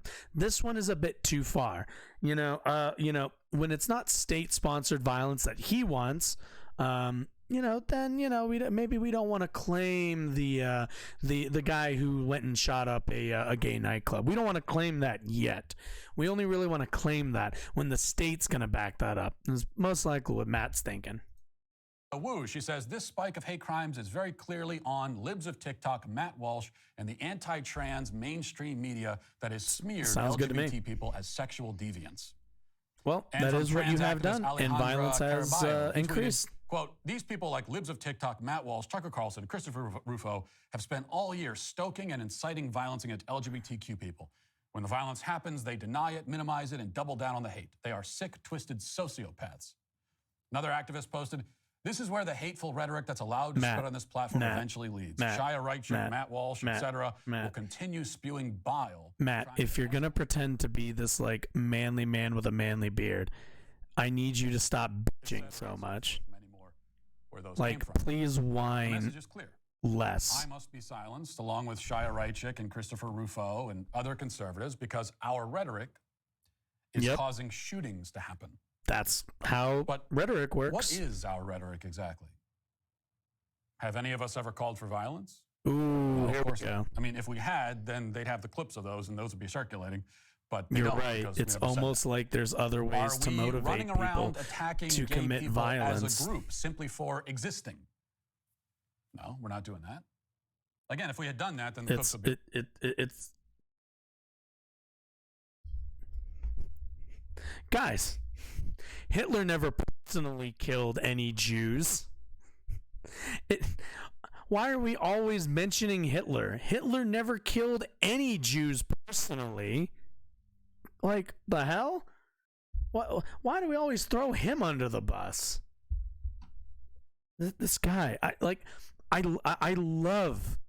do love how fucking stupid conservatives have to make themselves to participate in politics in 2022. It is rather nice to watch. Be out there, you can be sure of it. We are in the left's crosshairs for two very specific reasons. Two reasons. We oppose the medical transition of minors, and we don't think that children should be involved in drag shows. Right, which both of those talking points are meaningless, and you use them as basically Trojan horses to pass along what's the word? Meritless critiques of transgender people in general. Not only that, but the idea, so let's also be clear about this.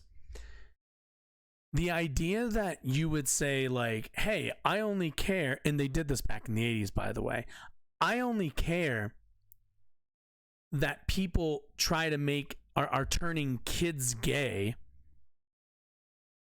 because we all, I wasn't there for this. I'll admit that one.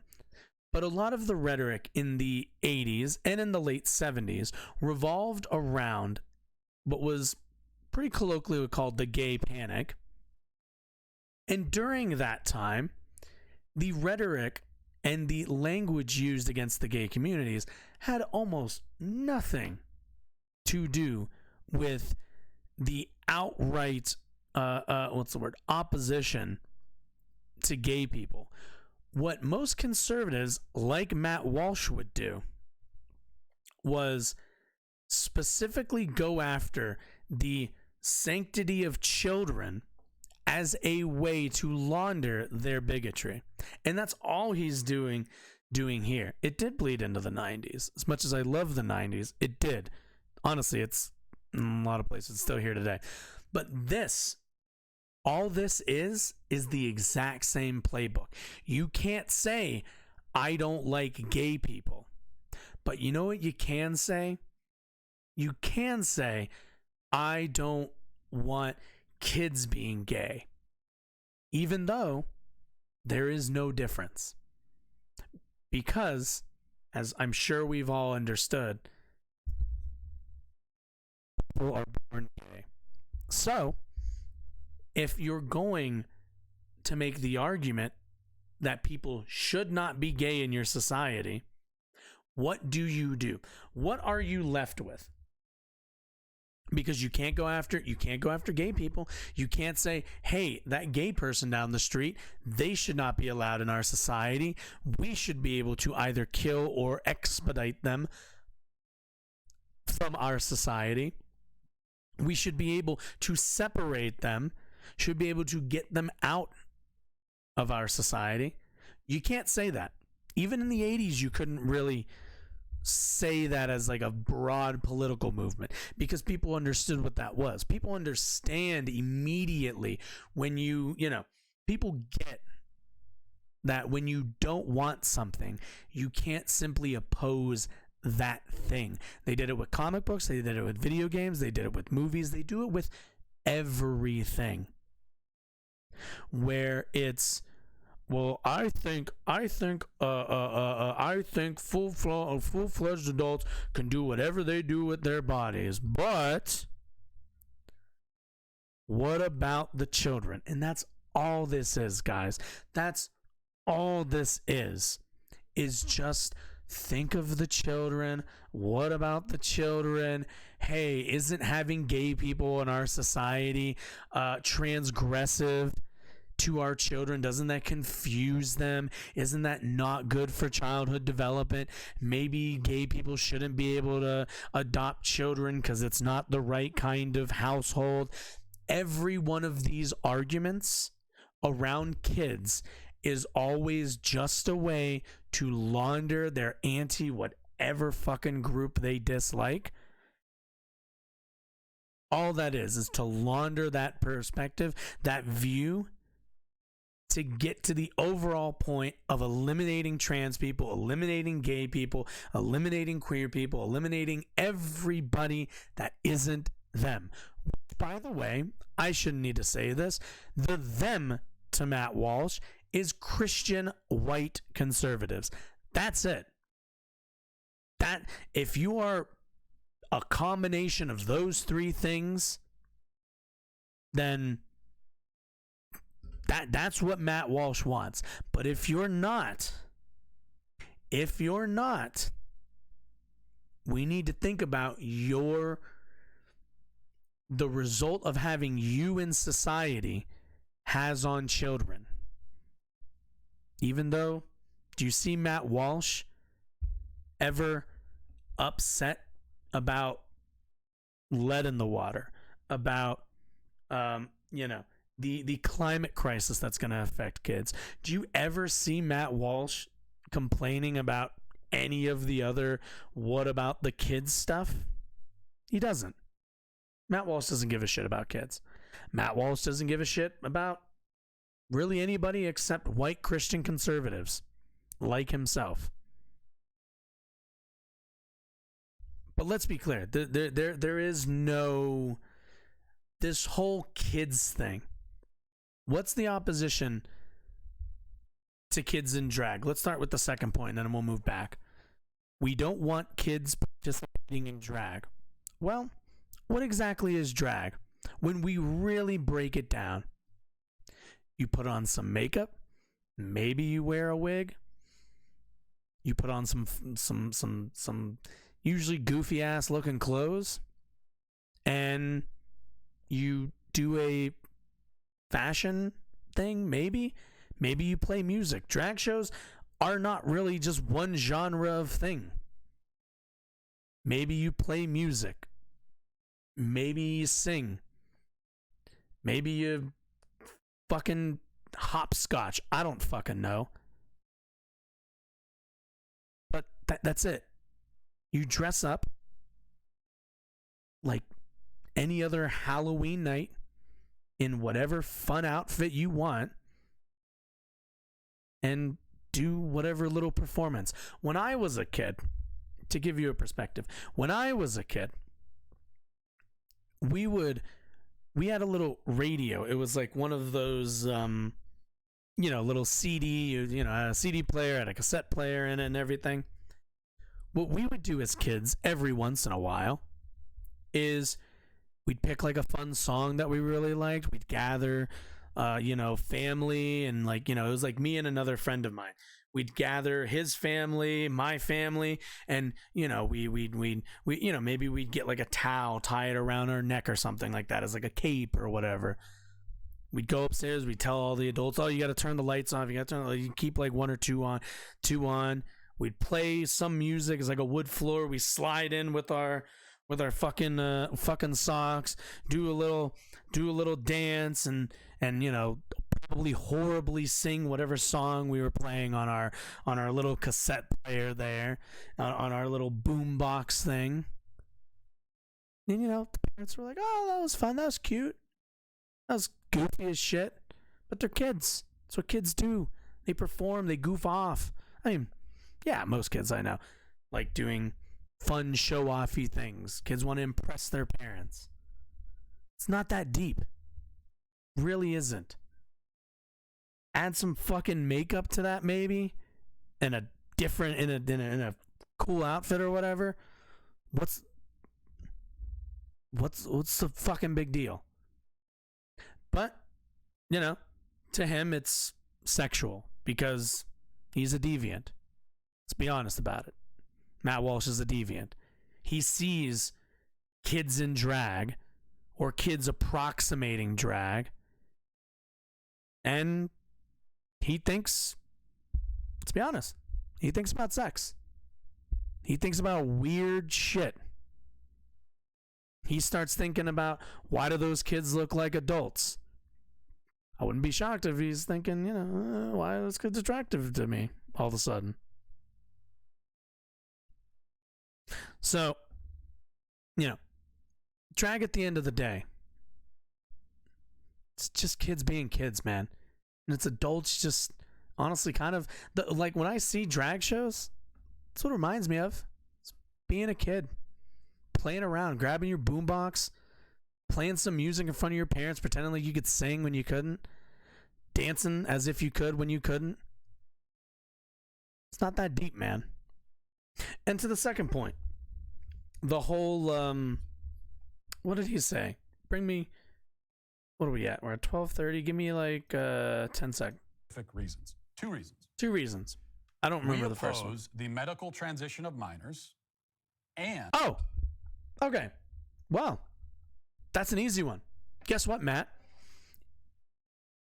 Your millions of kids who are being exposed to transition, one is not in the millions. It's hardly in the thousands. So that's one. It's not a real problem. It's not a part of society that Matt should be concerning himself with, quite frankly. But two, when Matt says the gender transition of minors, what he's advocating against, very specifically, because this is really the only thing that this is mostly the only thing that they seem to be obsessed with, which is hormone blockers. That's the thing that they've been really campaigning against. And you know how I know that? Because there are people who I work with who will mention hormone blockers, maybe not by name, but by like outcome. They don't know what it's called, but they know it does this thing, right? And they've been told that it's really bad for kids to be on hormone blockers, let alone anybody, right? When in actuality, hormone blockers are just a pause on your puberty. That's it. That's really it. There are not kids getting top and bottom surgery unnecessarily before they're 18. And if they are, they've most likely gone to see a pediatric psychiatrist for months, if not years, and have the full support of that pediatric psychologist and their family and a doctor. So Matt, a person who is none of those things, opposes those. Because does he understand any of that? Probably not. Does he know any of the processes? Doesn't really seem very interested in it. He knows that kids can take a drug that will pause their development while they figure out their gender identity. And to that, unless you'd be able to show harm, which no study shows significance, there's nothing really there. It's just Matt being grossed out or made to feel icky or whatever it is. But none of this is the epidemic that neither Matt Walsh nor Libs of TikTok make it out to be. And again, these are very small, insignificant things to oppose that they've used, again, as Trojan horses, as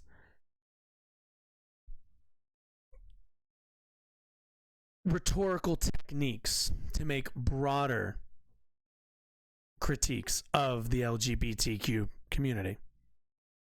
And again, Matt doesn't want to cop to that. I don't know why. Probably because he's a coward. But that's what's happening. Before I let anybody in my audience, what little audience I have, but it's still one that I want to make sure understands the relationship that we have to facts and the what's the word? The lack of relationship that somebody like Matt has to them. And we don't think that children should be involved in drag shows. That's it. That's the hateful rhetoric. And what's worse is he says involved. All of the alleged means even attending. Anti-LGBT Can't watch laws people that Glad do mentioned dances and makeup, are apparently. Exclusively focused on those. So I thought this was two America. issues. No children at drag shows. No children getting gender transitions.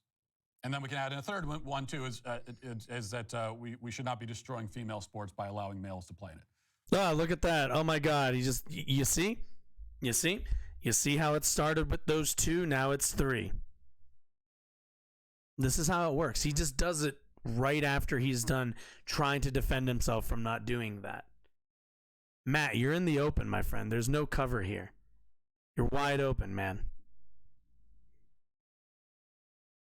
So those are all the laws when it comes to LGBT people are about that. Which is another way. Do you think Matt Walsh supports any of those laws? Do you think Matt Walsh helped push for some of those laws that he referenced? Or do you think Matt Walsh doesn't support those laws? Nobody believes that. Saying that the laws don't focus on LGBT people at all. They don't put any restrictions on LGBT people. Unless the left is saying that exposing kids to drag shows is like an elemental, inextricable part of gay culture. Is that what they are? That's apparently what they are saying. That's what they are claiming. Now, I'm gonna ask the resident gay historian in chat. Are drag shows, is Matt right about that? Are drag shows what did he say? Like a fundamental part of gay culture? Because I was under the understanding that it's tangential at absolute least. But also, that would also, like, that's not really making an argument then. Because whether it is or it isn't, it doesn't matter. You would have to argue that that's somehow bad. That drag shows by definition are bad, and any culture that includes them are by association bad, which is what Matt Walsh is arguing at the end of the day. But as far as I understood, that is what that doesn't sound too far off of what the left would argue for. If you ask me, I'd say sure, and there's nothing wrong with it. I mean, I guess, is being like a bigot part of Christian culture? I don't know. It seems like it's definitely part of Matt's version of Christian culture. It wasn't the one I grew up in. That's for damn sure. I mean, what other conclusion could I draw if I say kids shouldn't be at drag shows and then you respond by saying, this is an attack on LGBT people? I didn't even say anything about LGBT people. I don't care who's there. I don't care who's involved. Wait, but you said the first. Wait, but you already said the first one. Your first two problems, like the two things that you claim to only have a problem with. One of them was drag, and the other one is LGBT rights. So I don't know. That seems kind of odd that now suddenly those two things aren't related, even though they're the two things you care about. Gay, straight, whatever. Kids don't belong at burlesque shows. They're not burlesque shows. Has Matt ever seen a burlesque show? He does understand that burlesque shows and drag shows and I guess strip shows? Is that what strip shows are called? And either way, but like those are three different things. Those are very distinct things from each other. Burlesque dancers would probably like tell you like, hey, I'm not a stripper, goddammit. I am not. That is different. That is a different industry. So no, those are different, Matt. See, this is the thing. He just says burlesque and moves the fuck right on. But they're not burlesque shows. You want burlesque shows, you can find burlesque shows. They're very, very different. But I'm sure Matt can't understand that difference. Matt's never been near a burlesque, whatever the fuck, parlor? I don't know. What the fuck are those? The venue? I don't. Drag shows, as we know today, is thought to start in 1920s Harlem and was also a huge thing for the DOC community. The gay competed with each other. The gay competed with each other in fashion shows by dressing as the opposite gender. Okay, so yeah, like kind of.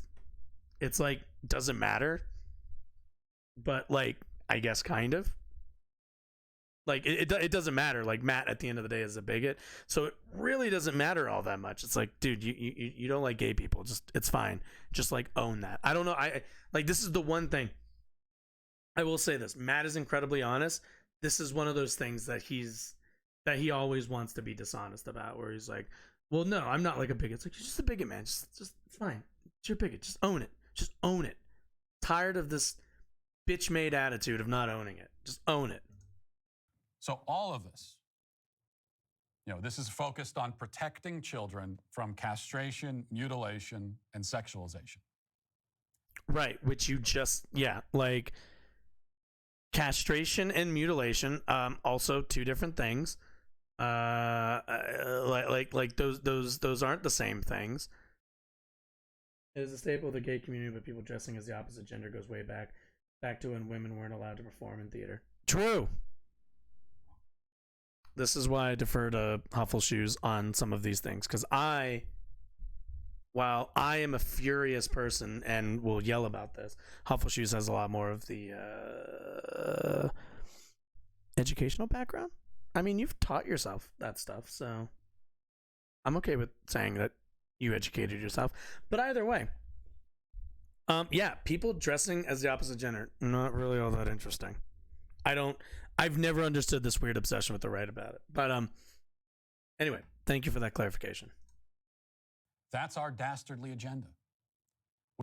Yeah. The castrate part is you don't want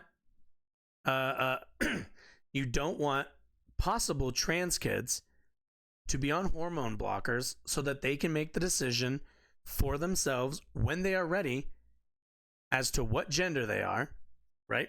That's the castration part. The mutilation part is you don't want them to ever get to make that decision. That's the second part. The third part is sexualization, which means you do not want them to be, in your mind, sexualized by participating in basic theater. So yeah, I think it's a bit weird, Matt. It's a bit weird. And it's also just a bit bigoted. Also, nobody's thinking about sex. That's like the funny part too, is like you go to these drag shows. Nobody has sex on their mind. Nobody does. And yet, Matt will sit here and seethe watching clips of drag shows with kids probably not even on stage, but seethe at the idea of people, of men wearing makeup or women dressing like men. God forbid if there's like a kid doing drag. Matt Walsh strikes me as the type that just seethes while having like a rock hard. I don't need to go there, but if you're wondering, yes, I'm just gonna say it. Matt Walsh is probably has thoughts. Let's be honest. It just strikes me as one of those guys. He's a bit too obsessed with kids and sexuality, which the left claims is somehow spawning violence. In other words, they are using a mass shooting as a way to blackmail us into accepting the abuse of children. Well, really, what we're doing is tying you to, and as soon as the bodies hit the ground, to these actions. Think, yes, we can use this as ammo against conservatives who don't think children should be exposed to drag shows. Just imagine that. People are dead. Imagine, well, as usual, the ever accountable conservative, always willing to obfuscate any accountability for themselves. I mean, we all understand this. The first thing these demented freaks think. The first thing they think. I never mentioned. The name of this video is Demonic Soulless Ghouls Use Mass Shooting to Promote Child Abuse. So there it is. Let's say a staple of the gay community, and something that's been happening for hundreds if not thousands of years. Child abuse. That's why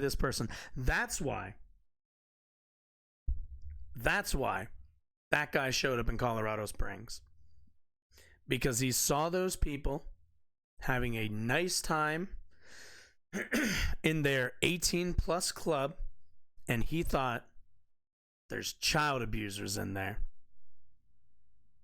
and he took action. And Matt is trying to do some kind of weird game where it's on him and it's on his rhetoric, but because people call him out for that, they're the ones who are making it political. I'm sorry, man. It was political when you opened your mouth.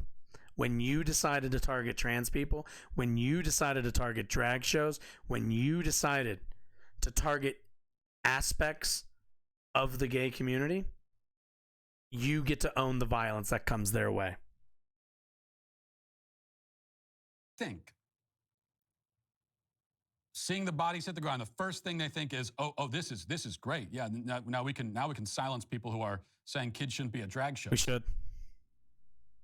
Absolutely. Dark Branded should come and arrest you. I mean, why do they play this game? Well, because they know that they can't defend their positions otherwise. They want the kids at the drag shows. They want them in the sex change clinics, but they dare not Again, Matt, you're really obsessed with the sex thing. It's weird. Defend either stance out loud. They can't. They can't. So instead they resort Except to the worst kind multiple of streamers, manipulation, which is the only tool that these scumbags have in their toolbox, is emotional including manipulation. myself, by That's the all way. they've got. In this case, I accidentally gleefully muted my own exploiting mic. the deaths of the very people they pretend to care about, but they don't care about them. They don't care about anyone. Matt, do you or care? anything except Yes. their demented ideological agenda. Yes. It's always projection, by the way. Always projection. Like, the mind of the conservative is to project as much as possible onto others. If there is a group, if there's a group they've targeted, no, it wasn't me. It was the other guys who targeted them. You know, it's always projection by these guys. But no, we're done with Matt Walsh. He doesn't really have much else to say. He's really just whining that people tied him to this as he quickly tries to untie himself from this albatross. Which, like I said it earlier, I don't know why. Matt Walsh, you and I both know that when you saw the headline, when you woke up Sunday morning and saw the news, we both know. You looked in that and went, someone finally did something. Because this is the outcome of your rhetoric. And it's funny. It's really, really funny. Because Matt Walsh will get on his, what has he got? 1.9 million person platform on YouTube, which, by the way, the fact that Matt Walsh is still on YouTube should be alarming to people. But that's, unfortunately, we can have that conversation, but let's be honest. We all know what the answer to that is, which is Matt Walsh brings in the views, Matt Walsh brings in the money, he stays on YouTube. As long as he doesn't break any laws, he'll stay on YouTube. His rhetoric will lead to deaths, but he didn't say it directly. So, he'll stay on YouTube. But, either way, Matt will say, and what I was getting to is, Matt will sit there in his little studio, and he'll say the left can't defend their positions, which he is rather unfortunately in the wrong time period. Because as of right now, there are any number of left-wing media media personalities like him. There are streamers, there are debate lords, there are all sorts of people who would gladly get on a stage or on a Zoom call or whatever, would gladly get in front of an audience and not just defend their positions, but demolish Matt's positions the same way Matt got fucking owned by Joe Rogan. Let's think about that. Matt Walsh, this guy who thinks himself an intellectual and some kind of authority on the trans and drag issues, somehow gets fact-checked by Joe Rogan and looks like a fucking idiot. What do you think happens if he shows up on, the Young Turks with, Anna Kasparian? What do you think happens? He shows up on the Majority Report talking with Sam Cedar. What do you think happens? He shows up against Blackman, against David Dole, against Vosh, any of these guys, Xander, any of your take your pick of your left-wing content creators. Do you think Matt Walsh would survive those conversations? No. Matt Walsh has media training and all the rest, but what he'll do is he'll go on, some mainstream news site and talk with a pretty normie member of the LGBT community and bury them with a bunch of non-facts and non-logic because they haven't been trained to actually discuss any of this stuff. Why do you think Ben Shapiro doesn't do debates? He doesn't do real debates. Ben goes on college campuses and argues with students who he has the microphone over. Charlie Kirk, same thing. Charlie Kirk doesn't have a call-in show. Charlie Kirk doesn't get challenged by anybody. Charlie Kirk sits in his little office and he goes to college campuses. And, you know, if somebody wants to step up in line for a microphone, you can tell them we don't have time for all of that.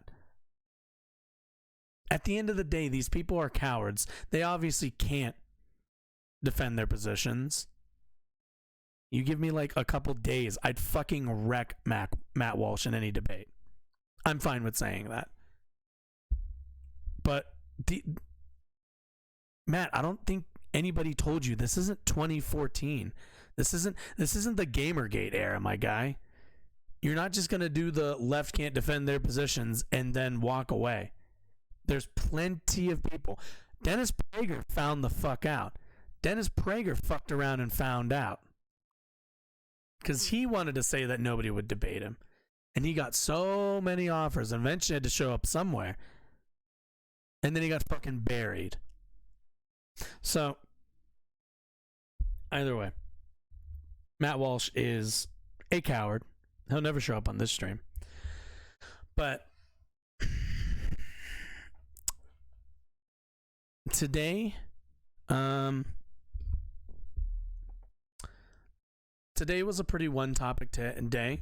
I'd like to think a little bit more focused today. You all can let me know that. I really do enjoy doing, I think, these more focused streams. You know, I do enjoy the format a little bit more. But this stuff is serious. And the midterms just ended, and I think the thing I worry about the most is people kind of regressing back into not paying much attention again while stuff like this is happening. While stuff like this happens, we're going to see more people tune out, more people go back to, whatever lives they had going. We're going to, at the end of the day, need to push back against this more consistently.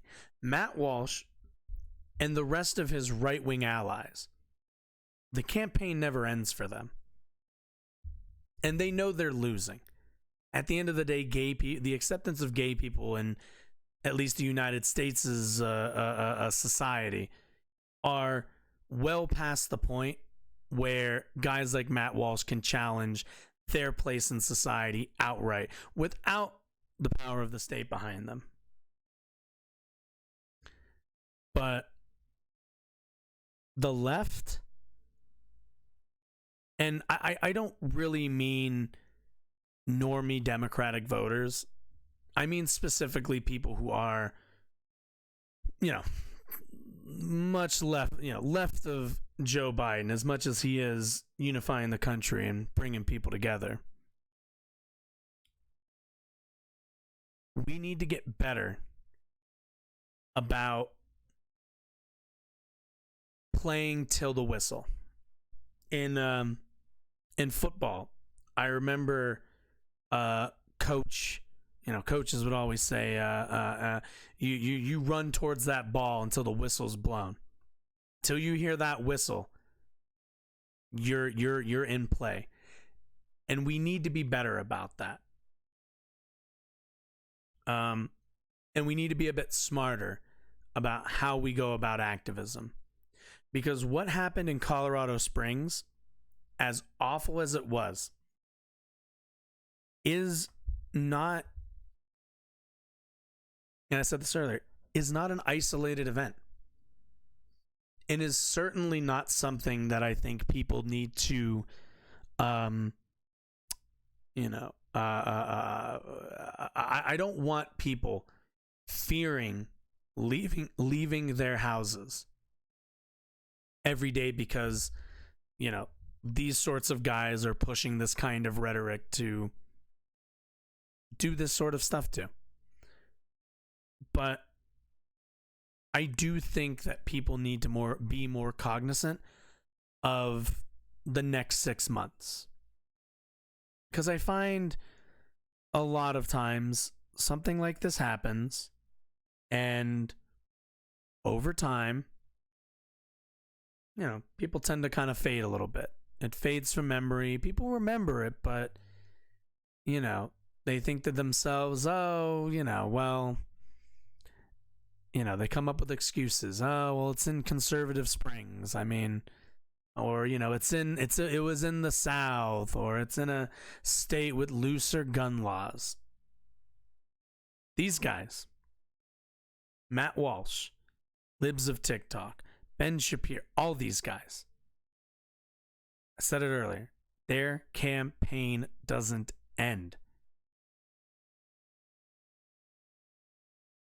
And it sucks.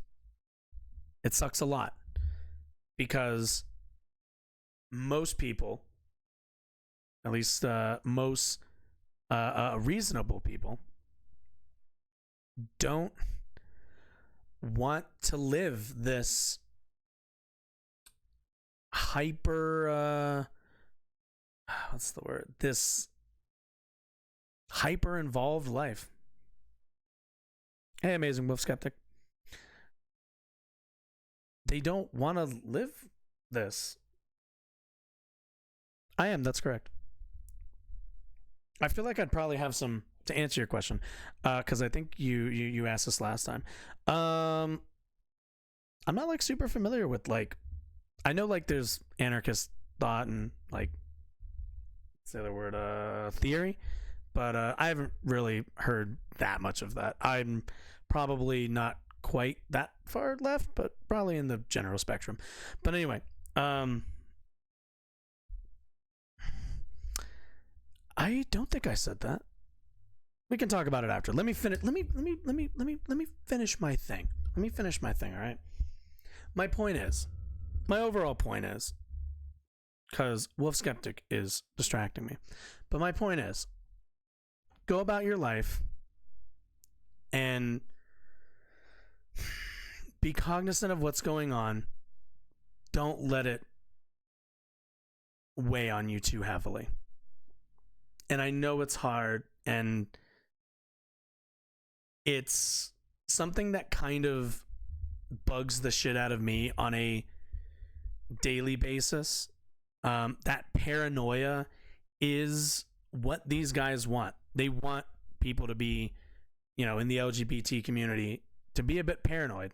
And unfortunately, they're going to create the circumstances to justify that paranoia. But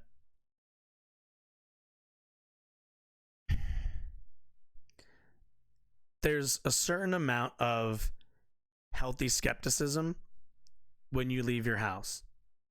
But don't let it consume you.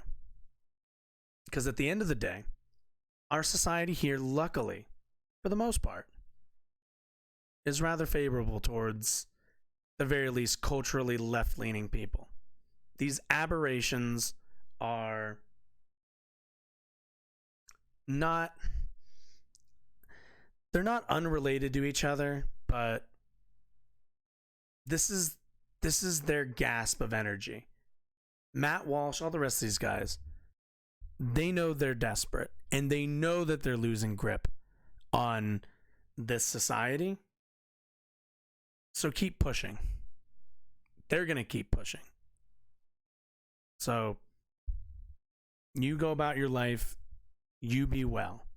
Just think about the next 6 months. Always have the next 6 months, I think, in your head of where you're going to be and what your plans are going to be. But I don't really have like great advice for this sort of thing.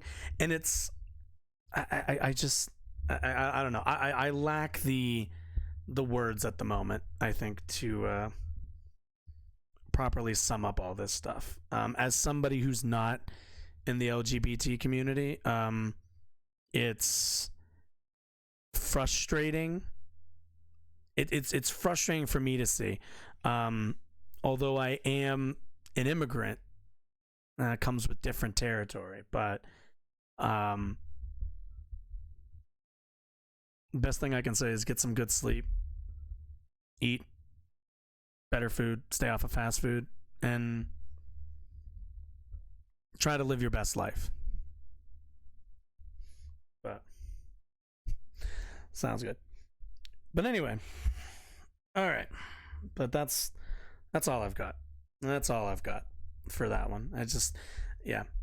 Skeptic, you missed a good stream though. We talked a lot about stuff, about all sorts of wacky stuff going on here in Colorado. But anyway, you were asking about, what did it say?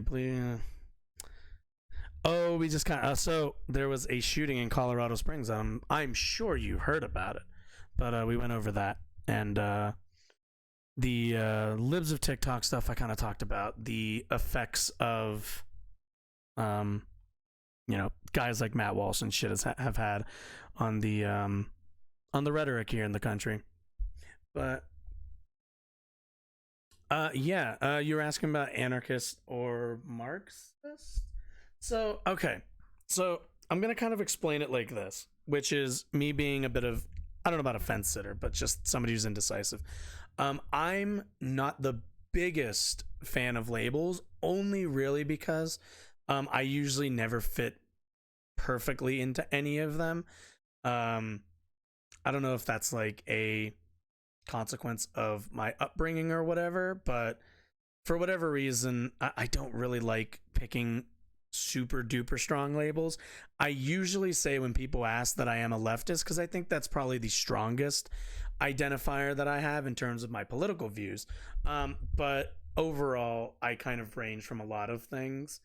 Medicare for all, like socialized medicine is something I've probably been in favor of since 1 second. I know what to look up. When did this movie come out? No, not Sicko Mode, as much as I like Sicko Mode. Movie? Really? That doesn't come up. 2007. Yeah, so probably like, in terms of like socialized medicine, I was pretty radicalized on that sort of stuff back in 2007 when, how old was I? I was born in, I was probably 15 at the time. Even, God, yeah, that was 15 years ago. Oh my God. But yeah, I was 15 at the time. And like, I remember watching that movie and a few of the other, Michael Moore movies, and those were very radicalizing for me. But yeah, Marxism is, I feel really bad. Like the thing about anarchism and Marxism mostly is a lot of its theory. I didn't even finish college. Born in 92. My math might have been wrong. I'm not good at math. But yeah, I didn't even finish college. I'm like a terrible reader. So whenever it's into like reading theory and stuff like that, I always kind of bristle at trying to claim any kind of Marxist label, because I do feel like you kind of have to do some reading and a lot of self-education before I'd be comfortable claiming any kind of Marxist label. I've heard summations of Marx's theory, and all of it aligns pretty closely with my perspective on how economics work and kind of how I envision society functioning. But like, it's one of those things where I feel it's like a thing where like I'd be uncomfortable saying I have like an associate's degree, even though I have all but like 1 credit for an associate's degree. So it's kind of one of those things. And labels, again, I find labels to be sometimes a bit restricting. I'm probably a little bit more what's the word, like firearm positive than some leftists, but not more than probably anarchists, because anarchists, you mentioned You know, I know usually anarchism, there's a lot of a belief in not having a state, which I'm not sure about. I'm not saying it's impossible or that I don't think that kind of society couldn't function, but I don't know. I guess I'm just not educated enough to really say one way or another. But, oh, my leg. Some water real quick. Big ash.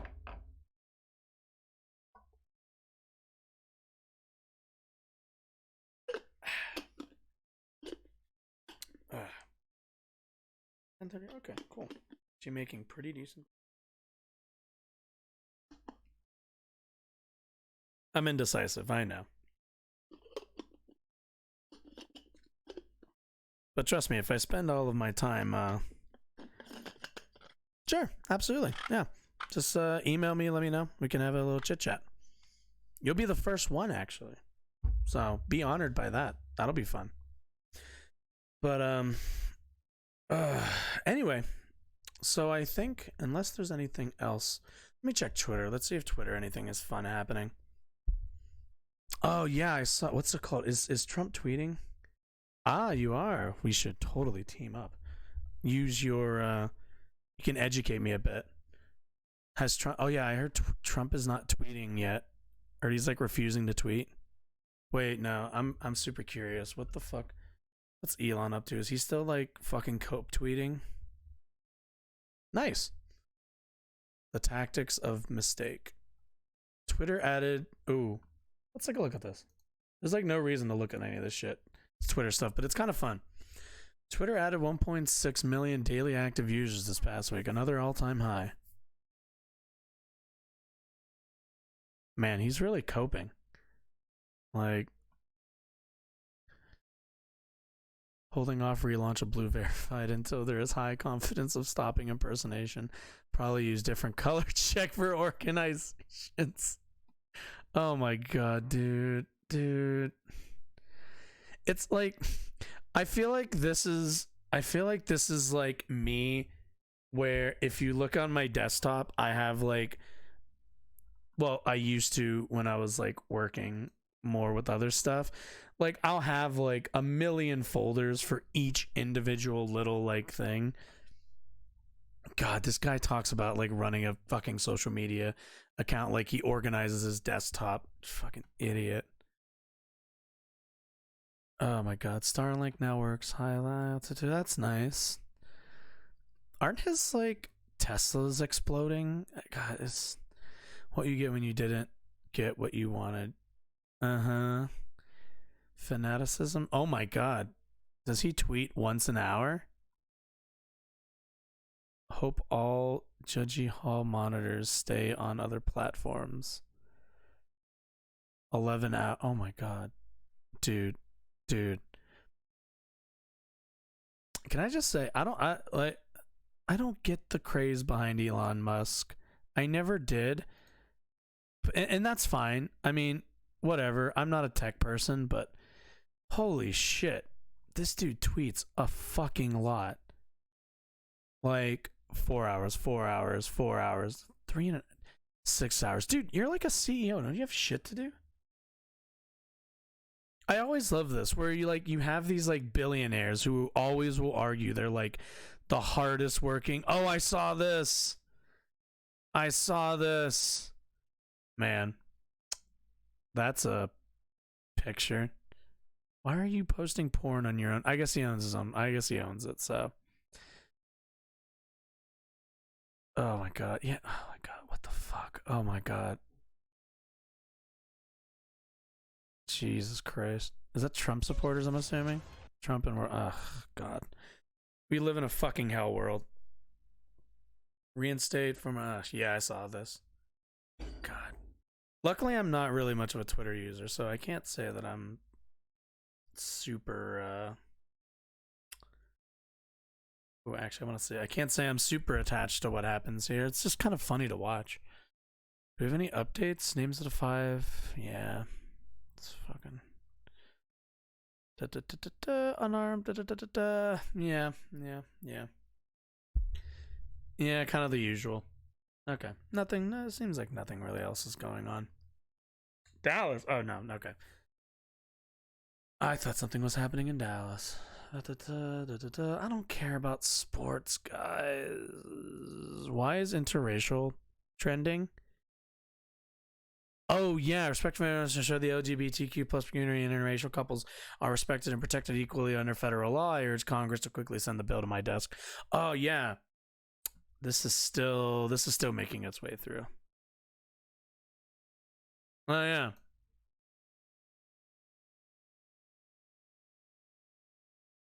Imagine that.